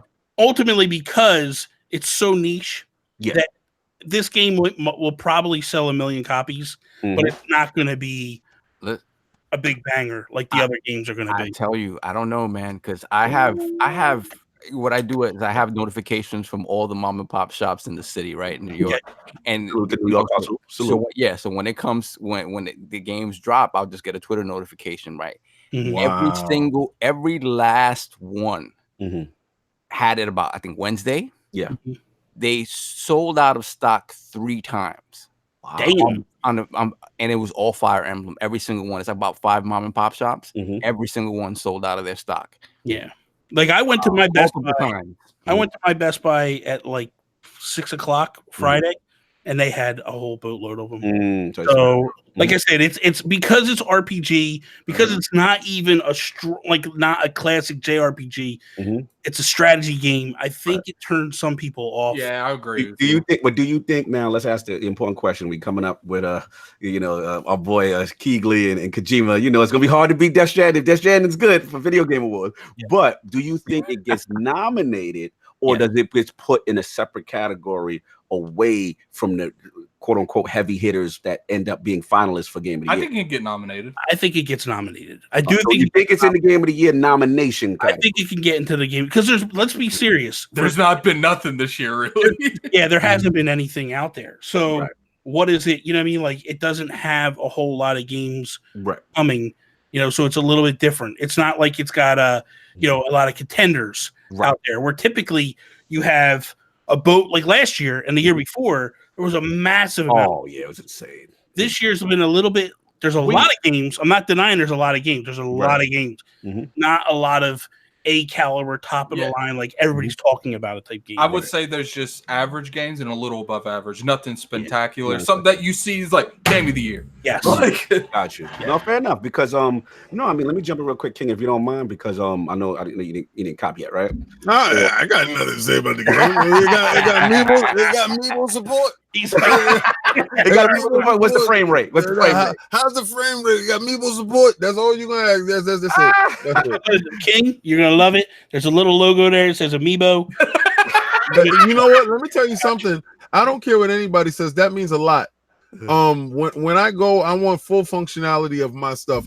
Those things are not cheap, and I searched all over the earth to get my stuff. And I was on waiting queues and Amazon and stuff like that to use this stuff. So the fact that the game does have it, it guarantees my purchase of it, because when I'm sitting there and my son sees me put my Amiibo to it, he understands that he can have fun. Like, you can be whatever age you are. I'm playing with a toy to play a toy in a toy. It's this Inception at its finest. And I love it. I love it. I don't care what nobody says. I will be that giant kid sitting on the floor surrounded by an army of Amiibos just to get the extra fruit off the tree. You know what it boils down to? If he walks in the door with another Amiibo, his old lady going to kill him. So he's got it. So at least if he has them around, he goes, I have to have them. I gotta have them. Like, I'm using them. They working. God. That was absolutely nuts. I had a whole tape to the side. Every 12 hours in Breath of the Wild, I counted down. My clock told me. We were playing Destiny. He's like, hold on, I gotta be right back. Like, wow, I gotta check in on Zelda. I gotta scan my Amiibo. Gotta scan your Amiibo. I love it. 24-hour limit. I love it. Look, I'll jump in quick, man. Yo, Fire Emblem 3 Houses. Look, here's the thing. When I first saw the game announced on the direct, I'm like, yo, it looked good, tremendous potential. You know what I'm saying? But initially, I'm not gonna shout out to the cops coming by, salute the cops. I had no intention of buying day one. So, like, I was like, I'm gonna get it because the backlog is crazy, right? The backlog is crazy. Backlog is ridiculous. I felt the same way. Then I start to see that Metacritic. So I'm like, IGN 9.5, Destructoid 9.5, all these 9.5. So I'm like, okay, what put me over the edge, what did for Amiibos. me, it was not Amiibo. It was not Amiibo. But what did it for me, I shout out to my people's Easy Allies. They're very critical usually when games get high reviews, and I wanted to see what they was gonna nitpick at, right? And the stuff they were saying, it was just like there's a little performance thing here and there, but they were saying it's so minor and it doesn't take it away from the overall experience. And then to be honest, my man Addict, because Addict is fussy, y'all. Like Addict is so damn fuzzy. So if everyone likes it, he gonna put the extra. You fussy. Oh boy, you bougie. You think I'm bougie? You bougie. He's bougie with his game selection. So, and I know how he feels about tactics. So I get the text from Addict. Addict's like, Carl, this could be my game of the year. So I'm like, what? Whoa. You know what I'm saying? So now, and then the last thing for me was I am big RTS. I come from the XCOM. I come from that. He thought it was the Dynasty Warriors. So I thought it was Dynasty Warriors. To be honest, you Guru, like I thought it would. And I cannot stand them Dynasty Warriors game. Like I love them. I love them. So I remember I got scared when I saw the armies going at each other. And I'm like, oh, this is Dynasty Warriors. But then. Yeah. And I saw the actual gameplay mechanics, and it's RTS, and it's moving your. That's what I like. That's that XCOM gameplay that I like. And then the thing that really put it over the edge to me, from like a Banner Saga, is like tons of cinemas for everything, voice acting for everything. Like that to me, and the character development is what put it over level. Because again, Banner Saga is like this, it's lit, but the problem is it's all text based, right? So you just reading, press button, and you lose that disconnect. But with these guys, you got that action, thing. You've got the voice in the cinemas. You got the character development. The permadeath is kind of fire. I go front, just the option. And man, I think Nintendo got another one, y'all. Here you go. I'm just coming in hot. They're coming in hot, baby. They're coming in hot. And I'm just saying, I'm saying right now, King. Hey, LordCognito. Yo, listen, bro. LordCognito, hold up. I bet your knees on this that it ain't game of the year. All right, so listen, what we could do. We can do all these coming game of the year. We ain't gonna finagle it. We ain't gonna finagle this. We can finagle this. I'm just saying, with the rest of the year, it's looking spooky for the rest. It might be. It might just be. Spooky. Why don't you take that bet with your knees? So what I'm saying is, with your knees. What I'm saying is, with the third party support. We know Nintendo Guru Astral Chain is next month. Yeah, that's true. That could be. Don't get me started on Astral Chain. We got. What's up with those knees on this game? So what about the knees for MPD? Oh, y'all got you put your knees. Let's put the knees for MPD. Who is gonna stop? Well, I'm telling you for 2019. That's what I want to know. That's listen. I already been the needs of that. Y'all already gonna win all the way through to the end of the year because y'all are actually putting out fire straight through, right? Notice I say y'all, right? Like I don't got a system. But. Are you gonna say this game of the year? Because y'all talking, it's in the title. This is in the Fire Emblem. But to be fair, King, it says a question mark. Yeah, my question mark is he gonna put them knees up? I am not putting my knees up on subjective come voting. On, Keighley and Kojima is like this. Come on, man. All Death Stranding got to do is be above average, and you know he coming out on stage to deliver him the award personally. I could just see the speech now. When I first played Death Stranding, shout out to my friend Kojima. We've been through a lot. We've been in this industry for years. When I first played it, I knew I was playing a masterpiece. I love me some Jeff Keighley with that Kojima relationship. I worry. Even average. Staring into each other's eyes. Just exactly. Like, come on, man. No other game got a chance. Question of Fire Emblem Game of the Year ? The answer to that question is no. Yes, and the answer to your question is who will win MPD for the rest of the month? The answer to your question is Nintendo Switch. Well, that's all I got, man. I mean, Fire Emblem's out here moving and shaking, and again, pleasant surprise. Guru, you just let us know because I know we're keeping you. So I do got to bounce. Yeah, we got to bounce. So let's get them out the right way, man. Yo, salute to the Nintendo Guru. Oh, brother, thank you so much, man. I know you're leaving mid-show, but bro, thank you so much. Tremendous jewels drop. outstanding positivity. Love what you're doing, man. It's an honor to have you in the realm. We'd love to have you back. Please tell people anytime. Oh, thank you, brother. Thank Please you. tell the people your channel. Where can they find you and what you got going on, man? It's simple, man. You can either go to nintendoguru.com, Twitter at Nintendo Gurus. The YouTube channel is Nintendo Guru. Whatever. It's, you know, you can find me. I'm out there. I'm an idiot. But seriously, I didn't know about you guys till you reached out. Wow. I love this is the best show I've done. Wow. Thank straight you. up. And that's including my stuff. You guys are an absolute blast, man. It's been an absolute pleasure. I am humbled that you even asked me. Thank you so much. And yeah, I can't wait. Anytime. You say we're gonna do it again. We're gonna do it again, now I gotta go thank Stealth, right? That's you gotta thank Stealth, because I came across, was researching Stealth, and I came across you, and I'm like, yo, Guru is fire. Like, I gotta get Guru on here, man. Like, don't let this man lie to you. He's all about bringing people in here that can tag team me and King. Okay? I ain't gonna lie. I needed some switch help. It's only me and Solve out here fighting a good fight. Spread the word. Because just because he got me this week don't mean he gonna have me next week. Yeah, that's for sure. When I saw his amiibos in the back, I knew who team he was running with. Wait, it wasn't the Zelda sticker on the mic. That didn't tip off. That was dope, guys. I didn't even see that. The screen popped in. I looked in the back. I was like, well, hello. I think I'm in love. Right in front of me. I got racks here in front of me with amiibo. Wow. I got for you, listen, King. I'm just gonna do this for you, bro. Just because you know I forgot to open from last time. Tell them about Daisy up over here. What we got? I got the Pokemon trainer out there. Okay. In the other room, I picked up Pokemon trainer. I got Daisy here. I'm about to break her. There we go. Wow, that man pull out the fresh new joint out the box. I got over here, man. Come on. Hey, King, I low-key think that was flexing on you. Look, I don't even need this in a box, okay? Like, I got these on the deck. There's 5 back here. Where you at, King? My knee is bent. Listen, let me tell you something. I love to see everyone is a king in their own realm. Facts. And his setup is so beautiful. The lighting, the care that he takes with his amiibos, his situation, his space is his. So when I say KOS, when I say king of the statues, it's not me being the king of the statues. It's everybody's a king of their situation. And I swear, when I saw it, I got goosebumps. I love everything about it. When you hit the lights, the chat went crazy. They were like, yo, everybody loves the Guru setup, man. So salute to the Guru. Dude, enjoy your day. Happy born day to your brother. You know what I'm saying? All that good stuff. Have a good one. We will definitely get you back in the room.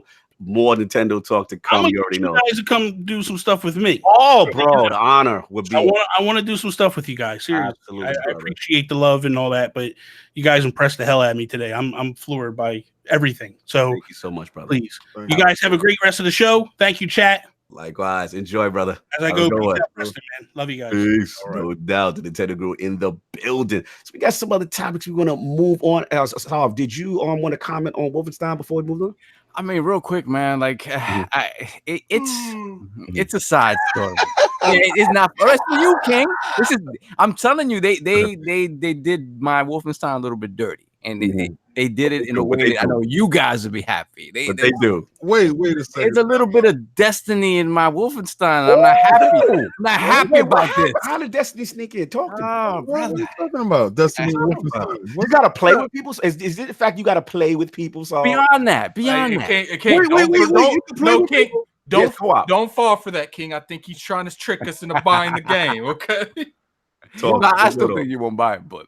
So basically, let me give a little overview of the game real quick. Yeah, it has amiibo support. Mecha Hitler amiibo support. What? No, I'm just kidding. Oh, I was about to say now that's out of control. So basically, it's a side story with BJ Blazkowicz's twin daughters 20 years after the events of the New Colossus. Right. So I'm not going to spoil anything about the end of New Colossus or this because the time jump will tell you some things that went down. So basically, the premise is BJ is disappeared, and his daughters go out to try to find him. And him and Anya have basically trained him to be Nazi killers from the day they were born. So so the game is co-op now. It's the first time in a Wolfenstein campaign that you can play co-op. But what they have added to it that they showed at the conference. Yeah, man, we saw it. It's for the Xbox. Yeah. And the Switch has it too. The Switch has What the it. hell with that Switch stuff you're talking about? What the hell's wrong with you? Why the hell would you buy that? Like, why would you do that? I played it on Xbox. Don't worry. I played it on the Switch. I'm done with that experiment. I'm done. Thank All you. right. Experiment over. All right, good. Now I'm gonna buy the game. Thank you. I thought you was talking about some Switch crap. We gotta buy it just because it showed Sovereign Delight. Yeah. As a matter of fact, they on the Switch eShop, right? They had like the demo up, so I'm like, let me just download the demo, see how it plays, right? Let me uninstall the as a point of comparison, right? But no, it's not that. It's just that because this game comes with a buddy pass. If you buy like the special edition, it gives you a buddy pass that you can just give a code to your friend. If they don't own the game, they can still play the whole game with you in co-op. Nice. So that's what that was on the eShop. I'm thinking they're giving you a little bit of a demo of the game. You can play it. No, it's just the buddy pass. So I did not see it on Switch. I have not seen it. So shout out to my brother. 108 Dragons TV. If y'all haven't subscribed to him now, please. In the building, I see them blue Yetis in the house. Love that tech stuff. What's up, family? And Marvel Ultimate Alliance 3 still got no voice chat. Yo, shout out to Dizzy too, man. He's out there. He was at QuakeCon, man. He showed me the setup with the boys out there playing that Youngblood. You know what I'm saying? But continue, Sal. What's your thing? So, again, like the gameplay is very much Wolfenstein. Like everything, if you played the past Wolfensteins, this new generation of Wolfenstein, it's largely the same. What they've changed though now is that enemies have levels, as you do as well. Okay. So now you have to level up. So you have to pay attention to the number above that enemy's head. And that's the destiny leveling. That's the destiny that I'm not feeling. Because the thing about it is, Wolfenstein has always been about, like, if you face a powerful enemy, you will be there for a while trying to kill him, trying to figure out how to kill him. But it's never been about, it's never given you clues as to what you really need to do to beat them. Whereas now with this leveling up, there's a little icon next to the enemy. It's telling you what they're weak against, right? So now it becomes that game of like, it becomes kind of a game like Destiny where you got the fire to beat this and that. Exactly. That and it's shield. like, in a Wolfenstein game that's should be mostly story based, it doesn't fit. Yeah, it doesn't really fit to me. So I don't like that aspect of it. I really hope that in Wolfenstein 3, this is not part of it. This is a side story. So I feel like that's one of the issues with developers that, I was saying earlier, is instead of building on the foundation that made their franchise great, they try to branch out and make it different. And make it into something that it's not. All right. And to the game's defense, I haven't played it yet, and I understand exactly what you're saying. I know in a fast-paced Twitch game of that nature, you want to be able to keep moving and don't slow down. My question to you is, does it slow down that you have to decipher what the shielding is, and does it take away from the pace of the game? It does, because the thing about it is once you start grinding at certain enemies, like you run into an enemy that's too high for you, and then you got to run around trying to level up, right? Man. So in terms of the pacing of the story, they do it in such a way that by the time you get to certain people, you're obviously going to be at a high enough level to beat them. But it becomes less about paying attention to the fight than paying attention to the numbers. And paying attention to what you're using that is causing, because they have like one level of like kind of like a like armor that you have to sort of break down before you, like they have like a barrier level that you have to break down before you're actually able to take away health from the enemies. Oh, okay. So it's that sort of play that sort of slows everything down, because that's not what Wolfenstein is. So again, I hope they don't do it in Wolfenstein 3. I'm not sure though. Yeah, I think they was doing this to test the feedback of it, because it's a side story and not the main continuum. So if it's a side story, they can get away with a little bit of play, right? See how the masses accept it or reject it. So one thing that I did like, and you're right about that, I think that's what it is. And they've always done that. Their side stories have never been as Watch them listen to like the 15 people on Twitter and put that in 3. Be like, yeah, this is great, it's fantastic. Everyone loves it. So one thing that I did like about what they did with this one is that the environments that you're in Paris, and you're in 3 different particular sectors in Paris. They're much wider, and there are a lot more ways to navigate it, right? I think Wolfenstein has always played a little bit kind of like a Metroidvania, where there's different ways to get through the level, and it's never been something that's like, oh, this is locked off until you get an upgrade, right? Right. Yeah. It's never been that, but you've always had different options when it comes to engaging people in combat. So now the combat areas are much larger, and they give you more options. So that's something that I do enjoy. I do hope they put in Wolfenstein 3, where it's like it gives you a lot more options in terms of how you engage the enemies. And usually at the end of the day, even if you want to engage somebody stealthily, it usually turns into a firefight anyway at some point, right? It's very rare you're gonna be able to stealth your way through an entire level. So that said, like, it feels like Wolfenstein, those other things like I was talking about with the upgrades. Oh, there's also weapon upgrades too. So the thing about the weapon upgrades is like they're focused on like capacity, they're focused on accuracy, and then they're focused on power. So there's 3 different like what they call like manufacturers that give you upgrades in each of those 3 different aspects. Now the thing about it is like, I have to see how many weapons are in the game, but Wolfenstein has always been about the coolness of the weapons too. Absolutely. So when you start upgrading different weapons just to be stronger, again, that goes to the sort of the looter shooter aspect of it, where you're upgrading these weapons. The Destiny slander. The slander's coming in hot. Hey man, maybe they need some of that Destiny and that Wolfenstein to make it pop. Okay, no, man, I'm sorry, not in my Wolfenstein. So anyway, so that I want to see how many actual weapons are in the game. You know, because if there are less weapons in order for this upgrading stuff to be more meaningful, I'm gonna be tight. But beyond that, it plays like Wolfenstein. It's fun. There's a lot less story beats too. There's major story beats, but they really are focusing on the combat and the leveling up and stuff like that. So again, there's stuff about it I like, stuff about it I don't like it. Yeah. Let me jump in real quick before when you finish. I'm sorry. No, I'm done. Yeah, I was just gonna say, like, look, I ain't cop because like you didn't buy it on that Switch? Nah, not doing that Vaseline version. That experiment is over. I'm not doing that. You ain't doing that. You know what I'm saying? But and plus I had Fire Emblem, so I was good. But like here's the thing, like I couldn't justify it because like I'm at what is the last one? Was it New Colossus? What was the last one that came? Like I'm literally at the end. Like I was supposed to finish that a minute ago, and I never got back to it. Like I really did. So I couldn't even justify that. I ain't even beat it, and then this is supposed to be the joint with his daughters. But I gotta shout out Lord Jez Gordon, y'all. Did y'all see his tweets? No. He said it started out strong, but then Wolfenstein, but then you realize it's the worst parts of Wolfenstein 2. Copy paste side missions in existing areas with boring objectives turned into a whole game. So when I saw that, Youngblood, he's talking about, he's going in on Youngblood. So I was just like, I don't know. And then you talking about, I'll be honest, I'm a Destiny fan, but I don't know how I feel about numbers over the dude's head. Like if I want to sneak, one thing about Wolfenstein that was dope. Get your little sneak on, your stealth on, your merc, you kill the captain dude, whatever, you get the code.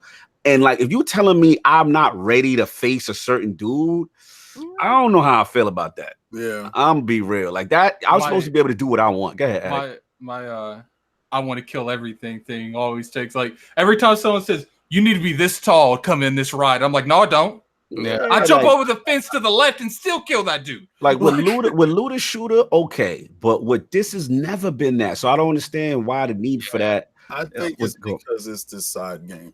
And they just trying out new things. I mean, we get on developers for not trying new things and, true, and continuing to do the same old thing. But I also do think there is some pressure to make the game replayable. And who doesn't want the game replayable? Like who doesn't want somebody to continue to play the game? Shout out to Breakfast with Boom. Shout out to Boom. I was on his show and on Friday in the morning. And we talked about the reason why they weren't showing the campaign Gears of War 5. And the narrative is esports and continuing playing these games. Yeah. That's gonna generate revenue. That's gonna push forward. So you want to build up as much replay value in your game as possible. We are dinosaurs now. That campaign stuff, we can do it, but once we finish it, like Cognito said, I want to finish it so I can put it to the side. Right. And never go back to it again.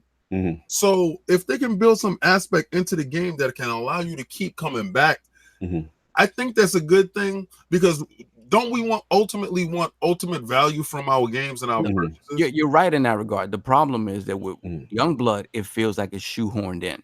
Right. It feels like it's something not that they added last minute. I'm sure they planned for this from the beginning, but it's something that they haven't done before. And then they're adding it to a franchise that has traditionally not had it. So you're going to get pushback on that as it is. Right. So, and then people, just like you said, it's a side story. I think that's why people are letting it slide, and it's getting the reviews it's getting, but it's not getting the outrage that it's getting. Because I tell you this, if Wolfenstein 3 drops and it's the outrage is going to be. But you notice I feel they didn't really market this joint either. No, I didn't know it came. I didn't even. A lot of people, mad people was like, "Yo, it's coming out this week. How come I ain't hear nothing about it?" Like, but that's been kind of weird with the marketing of this one, man. But no, I just want to. I know Addict's got to go soon, so I want to kind of get him speed along with his joint, if you don't mind. Yeah, you know what I'm saying? Like Addict, bro. So we gonna talk about some crunch, man. What's going on, man? Oh, we talk about Naughty Dog. So I'm sure a lot of you remember the outrage that Rockstar got for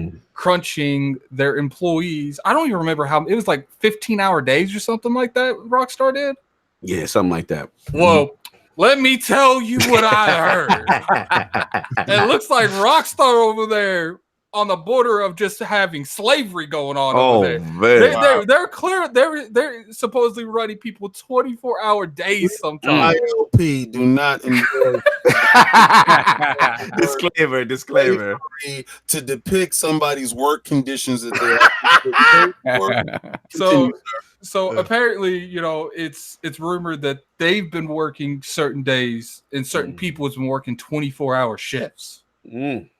Like, obviously, you have a lot of people. First off, I don't think that something like that is even feasible. If someone's working 24-hour shifts, their whole management needs to be fired. Yeah, what good are they to you at that point? Like, what good is somebody who has had no sleep? Work you to the bone, baby, to the bone. I want nothing but gristle. King, I could just see King right now. They're like, I gotta go see my family. You can face trap them. You got 5 minutes off.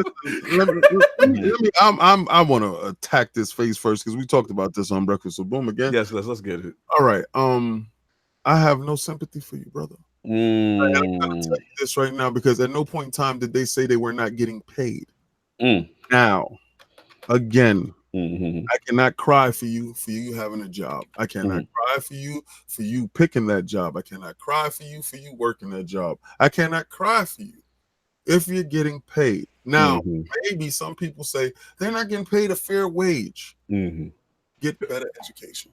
All right. So at no point in time, because I'm pretty sure the CEO ain't working 24-hour shifts.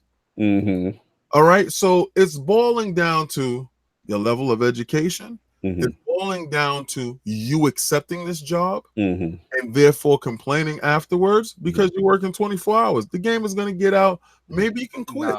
If you work a little bit, that's one thing. But we talking 24-hour shifts. What would you do at it? What do you mean? What I do? Like, if I was in that situation? If your boss came to you and told you today you're working till tomorrow.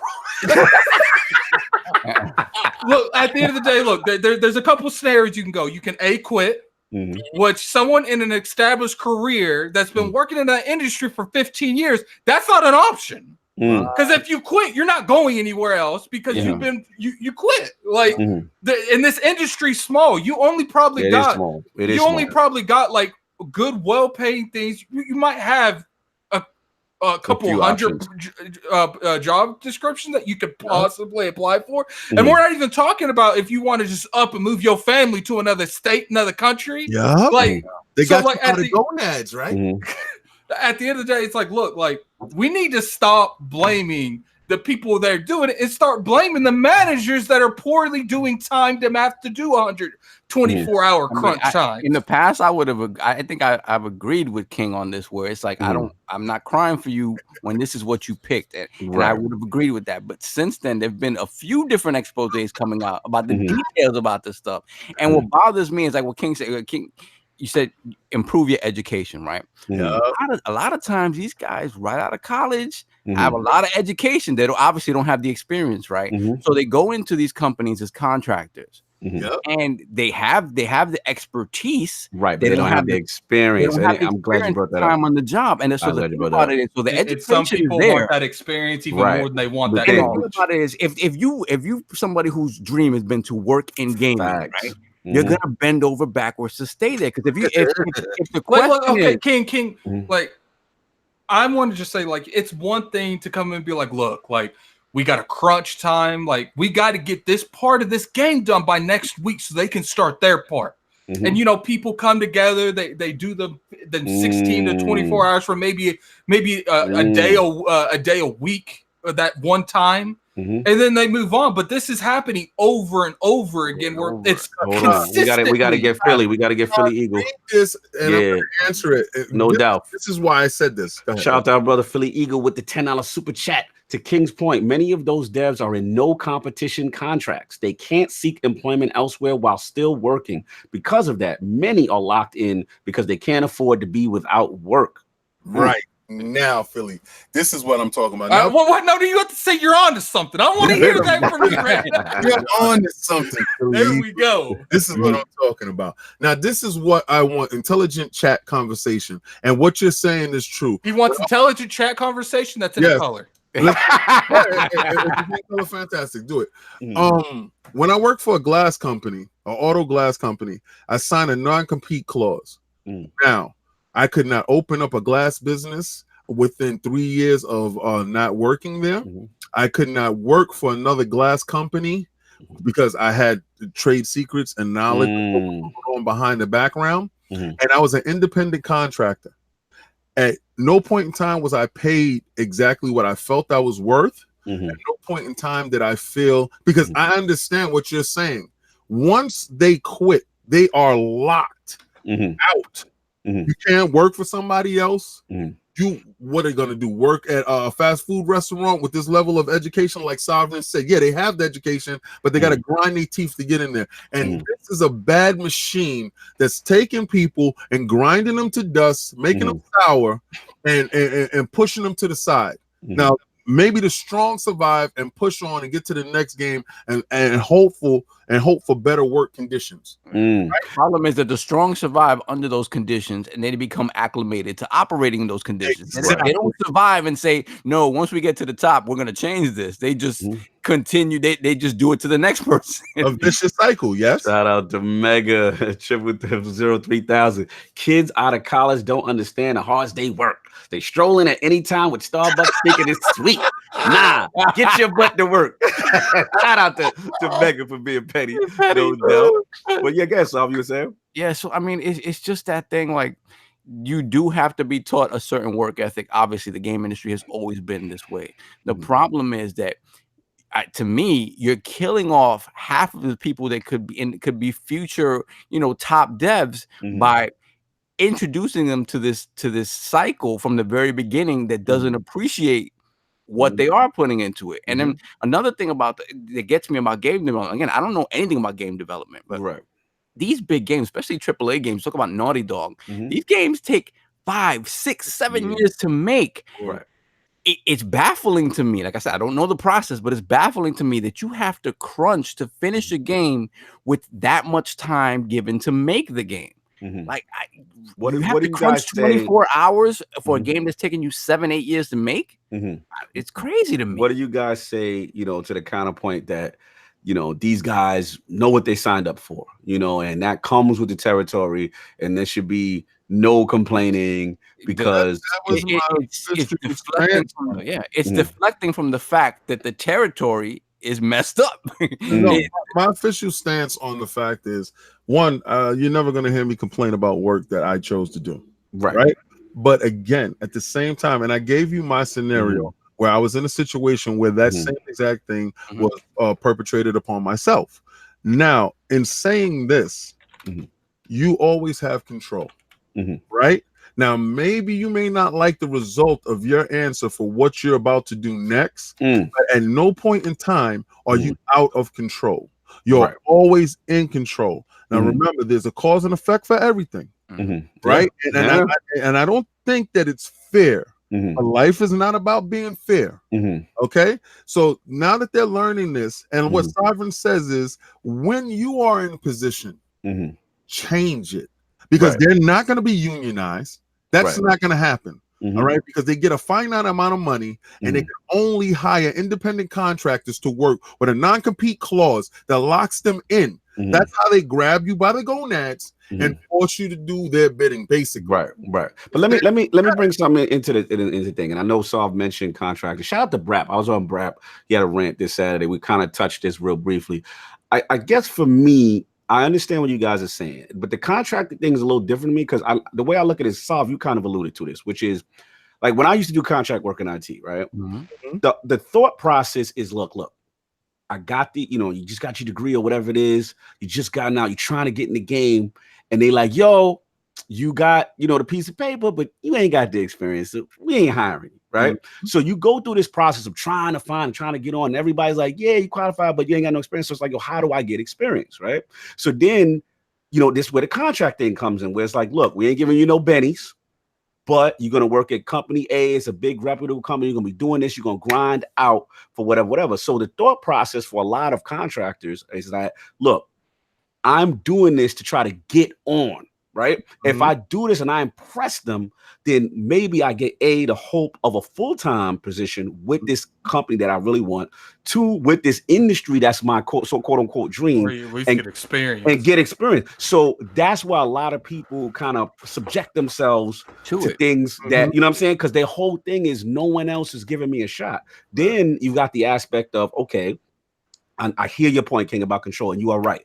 Everyone has the right to say, you know what, this ain't it. Yeah, they do, and I get that part. But again, to Addict's point, which is like, yo, if I storm out, get fired or whatever, because the industry is so small and everyone knows everyone, whatever, there's a strong chance that they be like, yo, Cog, he left during Last of Us's crunch. When you know how they be like, let me call your past employer. He was the dude, that guy. We're trying to give Joel an ending, and he left during the ending sequence. He's the reason Joe didn't have a beard. Don't hire him. You know what I'm saying? He's the reason. Remember when Mass Effect 3 had the bad ending? That's the guy we wanted him to put in the time for the ending sequence, and he had to. I'm just joking. And but it's the truth. And that kind of is a stigma, you know what I'm saying? And because it's so small, again, it's a tough one, man, because I get what y'all saying. And I guess in normal industries, I guess when you have more options, more opportunities, I'm with y'all. Yo, if they doing you dirty, but for some people, this they dream. That's all they want to do. You know what I mean? Some people do. What I've seen more of being getting a chance to go to PAX. Some people take their destiny into their own hands and they make their own games. I've seen 2-man teams make a game. Oh, no doubt. We're going to show examples of that now in the future. Yes. I've seen a brother team get together with husband and wife team. Shout out to Decoy Games. Shout out to Decoy. Exactly. Shout out to 2 Time. You know what I'm saying? A lot of times these conditions force somebody with that drive and that ability just to push forward and to change their circumstance in such a dramatic way. And I'm not saying that it's right. I'm not saying that it's fair, because it's not fair. But what I am saying is this: you have choice. Don't give up your choice. Fair enough. Shout out to 108. He will be Mark Jackson in Blackball. Yes. No doubt. And last question, real quick, before we move on to the last topic with Phil Diamond, is that in reference to, I wanted to ask y'all this: do y'all think, like, with this whole crunch culture thing that's coming out, and obviously we getting a lot of exposés, getting the Schreiers and all these world, do you think because of Naughty Dogs or certain companies' cachet, right? There's certain companies that they are beloved because of classic franchises, whether it be Last of Us, whether it be Uncharted, whatever it may be, right? Do you feel like some companies are like a little bit more shielded because the quality of the studio they game is so good that people like, yo, regardless to what, I'm riding that. Oh well, you know what I'm saying? Like that kind of thing. What do you think? Yeah. I said Nintendo's one of those companies. Yo, I knew it was good, Cove. In the back. He's in the closet. He hit the mic from across the room. Nintendo. No, I don't have my headset in, so I can't. He moving around. Just so you know, Miyamoto be slave driving too. You know. Oh my Lord. I believe that certain cachets companies, some of these elite companies use that. And I'm not saying that they don't, but doesn't that look good on your resume that you worked on? Oh, absolutely. Doesn't that look great on your resume? So it's a double-edged sword. You want that on your resume, but how bad are you willing to work for it? And I know 24 hours a day may sound crazy. That might be one day. Like, yo, buddy, this guy's not coming in. I need you to work his shift. Are you able to do it? I can give you a 2-hour break period. You can go crash out over here real quick. We can give you that lunch piece, but we need you right back into the fold. Can you do it? One thing, for all we know, they could be getting like 5-6 hours of sleep between crunches too. So I mean, I know at Dish actually has a room that you could sleep if you get mandated, because sometimes you'll get stuck at Dish and you'll have to manage. But they listen to the joints that people are saying that there's sometimes, you know what I'm saying, they were rarely provided with dinner for the OT crunch. You know, a lot of them are saying that they were barely paid above minimum wage. Some of them 60 to 80 hours works week. Some of these report again. You know, these are off the record. In fairness, you know what I'm saying. These are really treated like stepchildren, man. Yeah. You know, the one thing they had like a yoga session for like the devs, and they explicitly said the contractors are not allowed. They're not. I don't. Okay, people, you have to understand something, right? When you are an independent contractor, you are not under the blanket or the umbrella of the company. All right, you don't have medical, you don't have a lot of things that are going with the fact of being a full-time employee. And a lot of these guys that's in this crunch want to be that full-time employee. Right. A lot of these guys want to impress you to become that full-time employee. Are they taking advantage of you? Yes. Now I can give you for instance, Brian, remember that time when I was working in sanitation in Albert Einstein, and they moved me up to the Animal Institute. Right. And they put me on a per diem situation. It was me and another guy, and we had to impress these guys to get the job. Well, what happened is at the end of that function, even though I was the lead guy, the other guy got picked. Right. So I went right back down to housekeeping.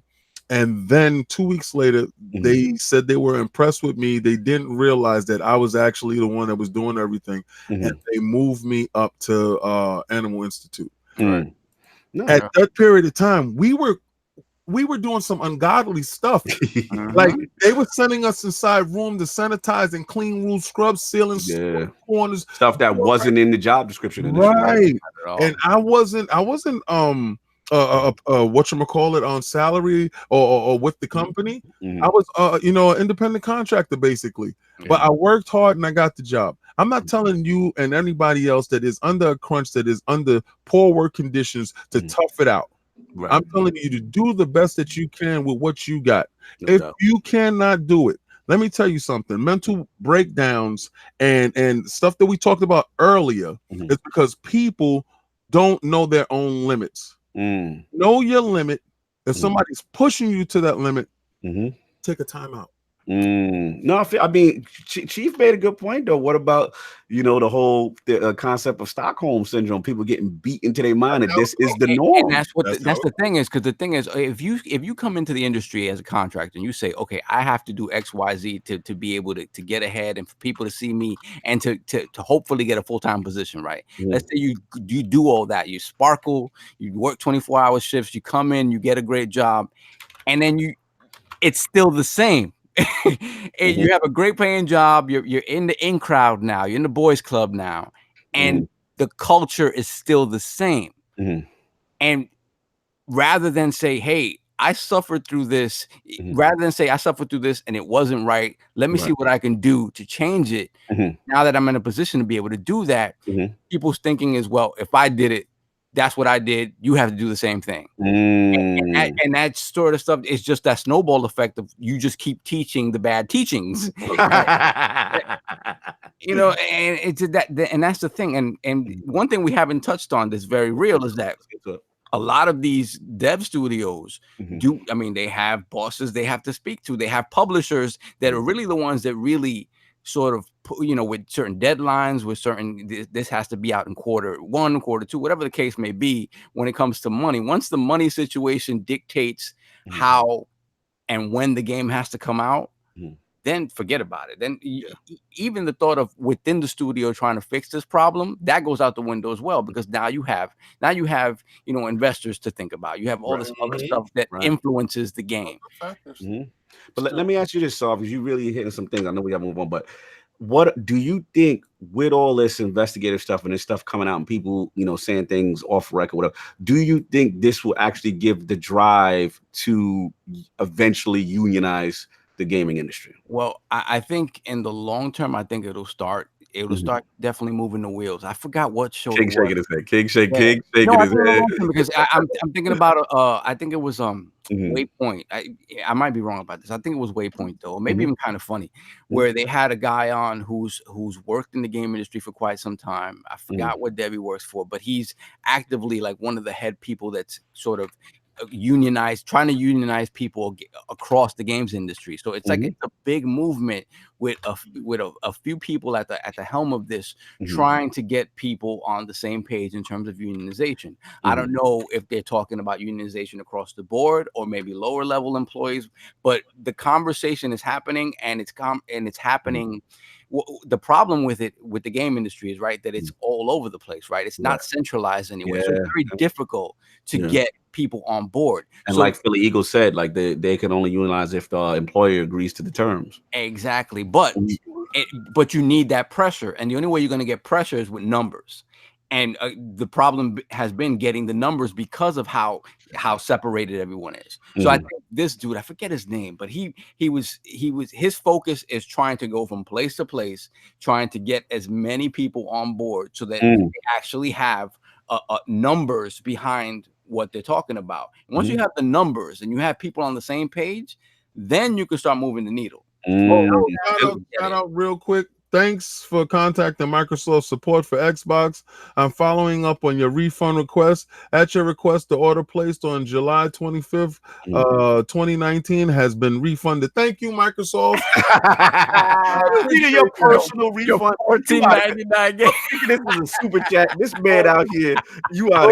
Thank you, Microsoft, for giving me back my buck. I did not choose that game. Did not want that game. You definitely need to check your Game Pass Ultimate subscription and make sure it's upgraded and canceled the old one. That really sound like it.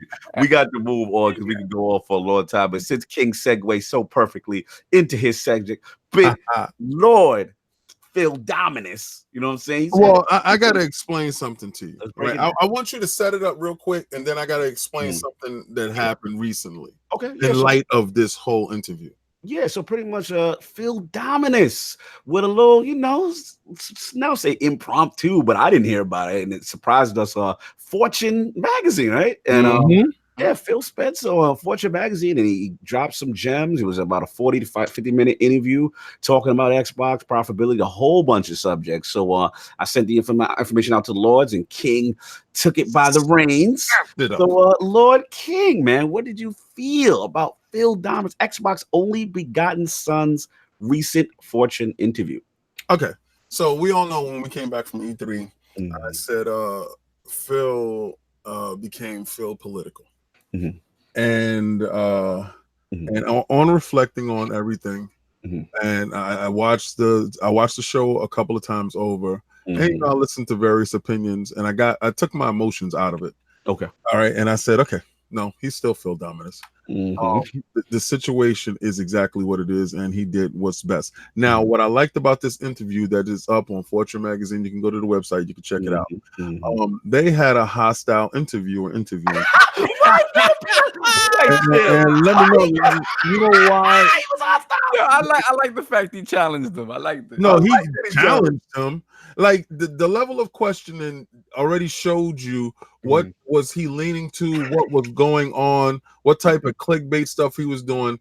And in light of this new interview, I want to say that in the Roman days, when Caesar or Marcus Aurelius, they conquered another land, they got another title to their name. So Phil Dominus is no longer Phil Dominus. Oh, wow. What is he now? His name is Phil Dominus Maximus. Because the level of tact that he used and the versatility that he displayed in this interview, he broke down as to why he told you unapologetically, yo, we were bad and we will do better. He sat in front of you, answered the hard questions that not one head of a company or head of a division will do, because I don't think you're gonna have Bowser taking these questions. It wasn't softball questions. They were hardball questions, especially with Xbox profitability. He went at Phil without blinking. Dominus Maximus took everything that he slung at him, deflected it, broke it down, and showed you why in this industry. He said, you guys are acting like we are at each other's throats. We are friends. I congratulated Phil when he worked here. But let me tell you something about the reason why Xbox only begotten son is who he is. He told you these dudes ain't the competition. That dude's the competition. Work with these dudes. We put games out on their platform. We put games out on our platform. You talking about reference to the Minecraft shot? He said we didn't know on Sony like we do that. I peeped that. And let me tell you how he minimized Stadia. How he did it. Phil used to work here. Oh, he shot the shot. He said that was my son. Phil, how he minimized it is this, right? What do you say? What do you say about Phil? Even more than that, because he shot out. He said Phil and I are great friends. We talked before the Stadia launch, but this was the diss track. Hold on. Yeah, it wasn't a diss track, but how he minimized Stadia was this. He says Stadia is trying to get you. Is trying to tell you, leave that place where you play. Come here to play. That's not what we're telling you. We're telling you keep playing there. We love you playing there. You can play here as well. I peeped this part. So right there, he's saying we're giving you an option in addition to what you have already. Right. They're trying to get you to change your entire way of playing. Right. And at first he insinuated like it's just different. And then he threw that in.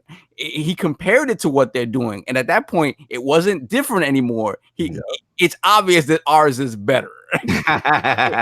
Because you can't, once you're telling me, okay, exclude something to play here, or just add to what you already have, and you have more options to play here. Nobody in their right mind is gonna be like, yeah, I'm gonna go with the exclusionary thing. I'm not gonna. And he did it so tactfully. I think when it comes to Barry Sanders your way around interviews and stuff like that, him and Reggie, his juke button was on. His juke button was on fleek. Him and Reggie's very good at doing the same thing, too, getting around stuff. I think that to me, Reggie has been X'd out. Yeah, and Reggie decided to walk away. But let me ask y'all this. Like, shout out to Christopher Hall for being petty. He's like Lord Phil Fraudimus Maximus.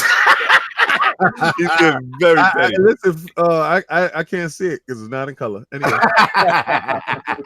I mean, look, I got some standouts from this joint. I did peep that joint song where he talked about, his Stadia joint, you know what I'm saying? And how, like, how their approach is different. I mean, these are the things I got. These are the keys I got from it. He talked about the xCloud joint. I love what he said in reference to them looking at all the developers' locations around the world, right? and placing the xCloud data centers closer to them so they can actually test that out through the API. All that. That's fire. That's forward thinking, getting people to see that stuff. And it's built in the API, should be an easy transition. I like that. He talked about the competition, you know what I'm saying, and how like King is saying, like, yo, he don't look at that as a competition thing because these guys are friends. You know what I'm saying? He looked at the friends relationship, and the key point he said to me was just like, I don't need an opposing studio to fail so it could be like Team Green. Right. You know what I'm saying? Could win. That was some boss talk. I respect the way he's at with that.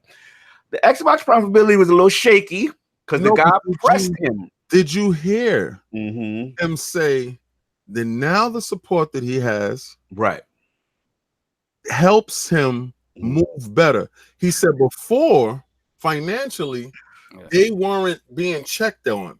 Right. He said now $10 billion is still money. It's not Microsoft company money, but now they're talking about us in conversation that we can generate revenue. And to be that transparent, to tell you before that we weren't even being heard. Yeah. No, that's huge. That's huge. It's huge. I was surprised though. Then when he pressed him with that, is Xbox profitable? He didn't come right back with, well, look at our services. Obviously, our services are on all these platforms. Yeah, he didn't come back. Obviously, he didn't come back with that, which is weird to me. I'm like, to me, that would have been the moment to say that. Bring up Xbox Game Pass Ultimate. Fortune magazine, they're gonna have money talk. Right. So the interviewer wanted to know, yo, at what year did it become? And he kind of was dancing. I'm not gonna say it's not making money. I'm just saying that he was pressed on that, and it was a little shaky, that part. He just said, I have to look at the numbers, and it's definitely profitable, though. It's definitely profitable, that kind of thing. So, some people going to look at that like, yo, fam, how you ain't got the numbers on that? You know what I'm saying? So, and I'm going to look at it as, yo, fam, where's your CEO up here to take the same sling and arrows? No doubt. You know what I'm saying? And then the other thing was about the the game's not married to the device. We heard that already. You know what I'm saying? As far as that, he wants it to be multiple places. That's the key. The Stadia diss track was lit. I can't front. The bars he threw at Stadia, he was like, we are not locking you, trying to move you off a console. He said, go play here. xCloud is a choice. I mean, look, at the end of the day, the joint, he admitted, like King said, the issues they have. At this point, look, I'm going to defend him only because these are questions he's asked, right? So he's going to shoot his shot. He's going to say what he got to say. I'm just at the point, y'all, like, not that he shouldn't do interviews anymore. It's just like, I just want to see the game. I am tired of waiting, right? I am tired of, it's going to be lit on this, or, a couple years, watch what's going to do. Like, that's cool. I know your work. I know right now the long game, what it is, but until the long game gets here, which is the launch of the Scarlet, all that, I really don't want to hear about how ill it's going to be. I said, like, just shh and just do. And then when you got the bangers, everybody got to bend the knee. Right. Yes. That's all I'm saying. That's all. That's where I'm at. But what you got? Nah, that I watched the interview. I was highly upset. I was completely agitated at the line of questioning. And why you calling him hot? The level of total disrespect that I felt that Phil Dominus Maximus was shown. So gluteus Phil gluteus back. I don't know nothing about that, boss. What you doing with that? But in watching it, I said, certain times the reason why you mess with certain people. When he said the head is aligned with the body and they're moving forward, and it wasn't like that in the past, because the interviewer even tried to press him on the past regime. Yeah, I peeped that. And he said, and I'm gonna tell you right now, old boy had bullet points. He had all the bullet points that is on the internet, that is on Twitter, that's on Facebook, that's in every chat that's ever been talked about on Reddit or anywhere else. He had every last sling of arrows, and he shot his shot completely at Phil. Did Phil walk away unscathed? No. But what a boss does is he sits there, answers the hard questions, becomes accountable, and tells you, I can't do anything about the past. But what's going forward and what's going to happen forward is you can hold me accountable to these words. Right. And he's going to show. I really have real faith in that because I don't see nobody else sitting there doing that. Okay, I feel you. So basically what you're saying is like, yo, at the end of the day, like, yo, ain't no other executive being put through this, and he's willing to throw himself out in the fire as opposed to ducking down. And it didn't feel like it was so pre-canned. Like, again, because there were moments where he got kind of stuck a little bit. Yeah, I was like, and I was like, okay, because for me, what stuck out most was when the interviewer kind of brought out the fanboy stuff and about how Phil deflected it, saying like, I don't want to see anybody fail. What good does it do me? Right. Yep. And that's kind of our view here when we talk about the fanboyism stuff. Like we joke or whatever, we have our preferences, but at the end of the day, I would never want Nintendo to fail. I would never want any one of these companies to fail because in turn, your product all of a sudden becomes worse by having one less competitor in the market. That's just a fact. So the fact that the way he attacked them was, he's like, okay, you're giving me all this kumbaya stuff now, right? You want everybody to do well, this, that, and the other. At the same time, your marketing doesn't always say that. Your marketing and we've seen it, obviously we got some behind the scenes stuff from E3 with FanFest, some words that were said behind the scenes that were a little bit, attacking certain people that weren't there. So, and it goes back to something we were talking about earlier in today's podcast about marketing from back in the day. Genesis does what Nintendo don't, and stuff like that. Crash Bandicoot rolling up on Nintendo, and the Nintendo Studios megaphone. So it's and they still do it today, not as directly as back in the day, but when they can take jabs at each other, they do it. And so he questioned him. He's like, well, okay, so if you're telling me that you guys are all together. But at the same time, you still have people who gravitate towards this other type of marketing that postulates you as better than the other platform or whatever.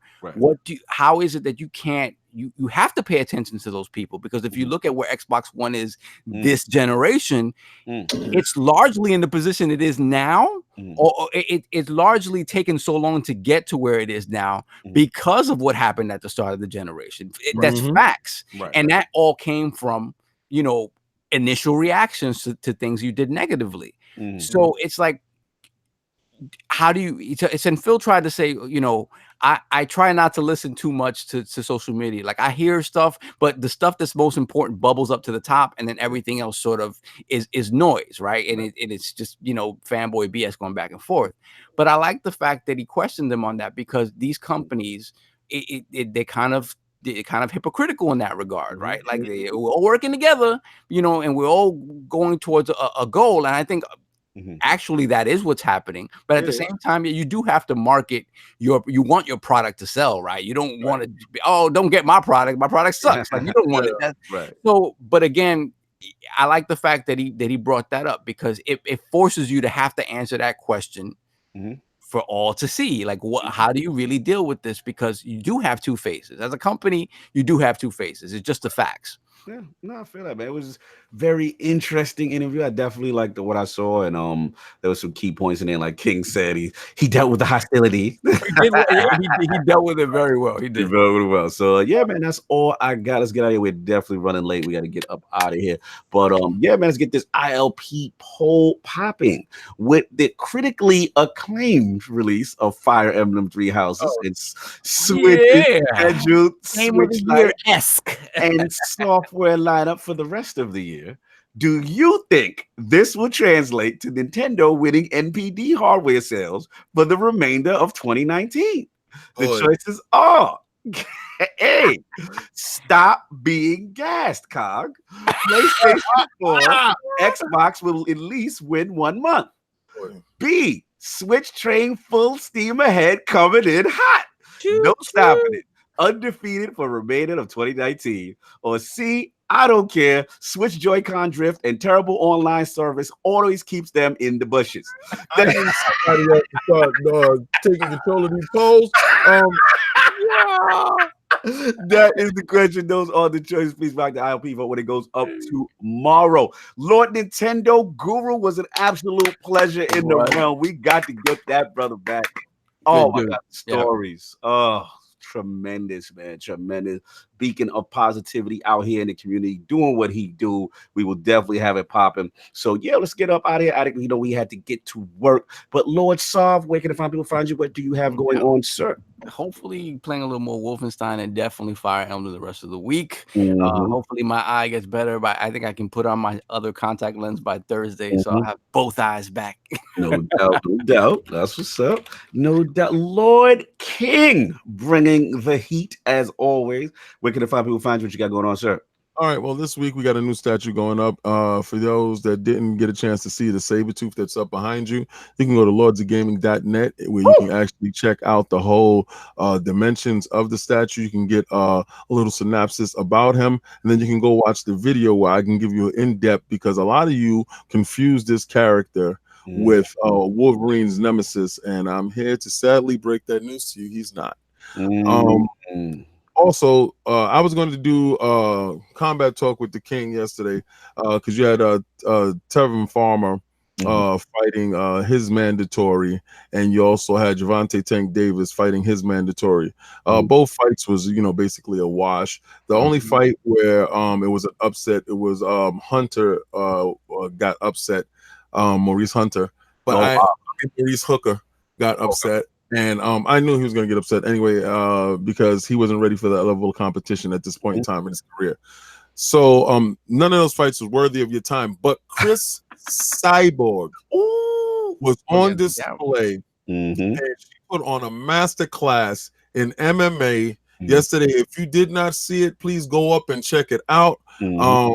I've always been in love with her fighting style. I always thought that she was, you know, the woman to be feared, but Nunes has showed me otherwise, sir. Yes.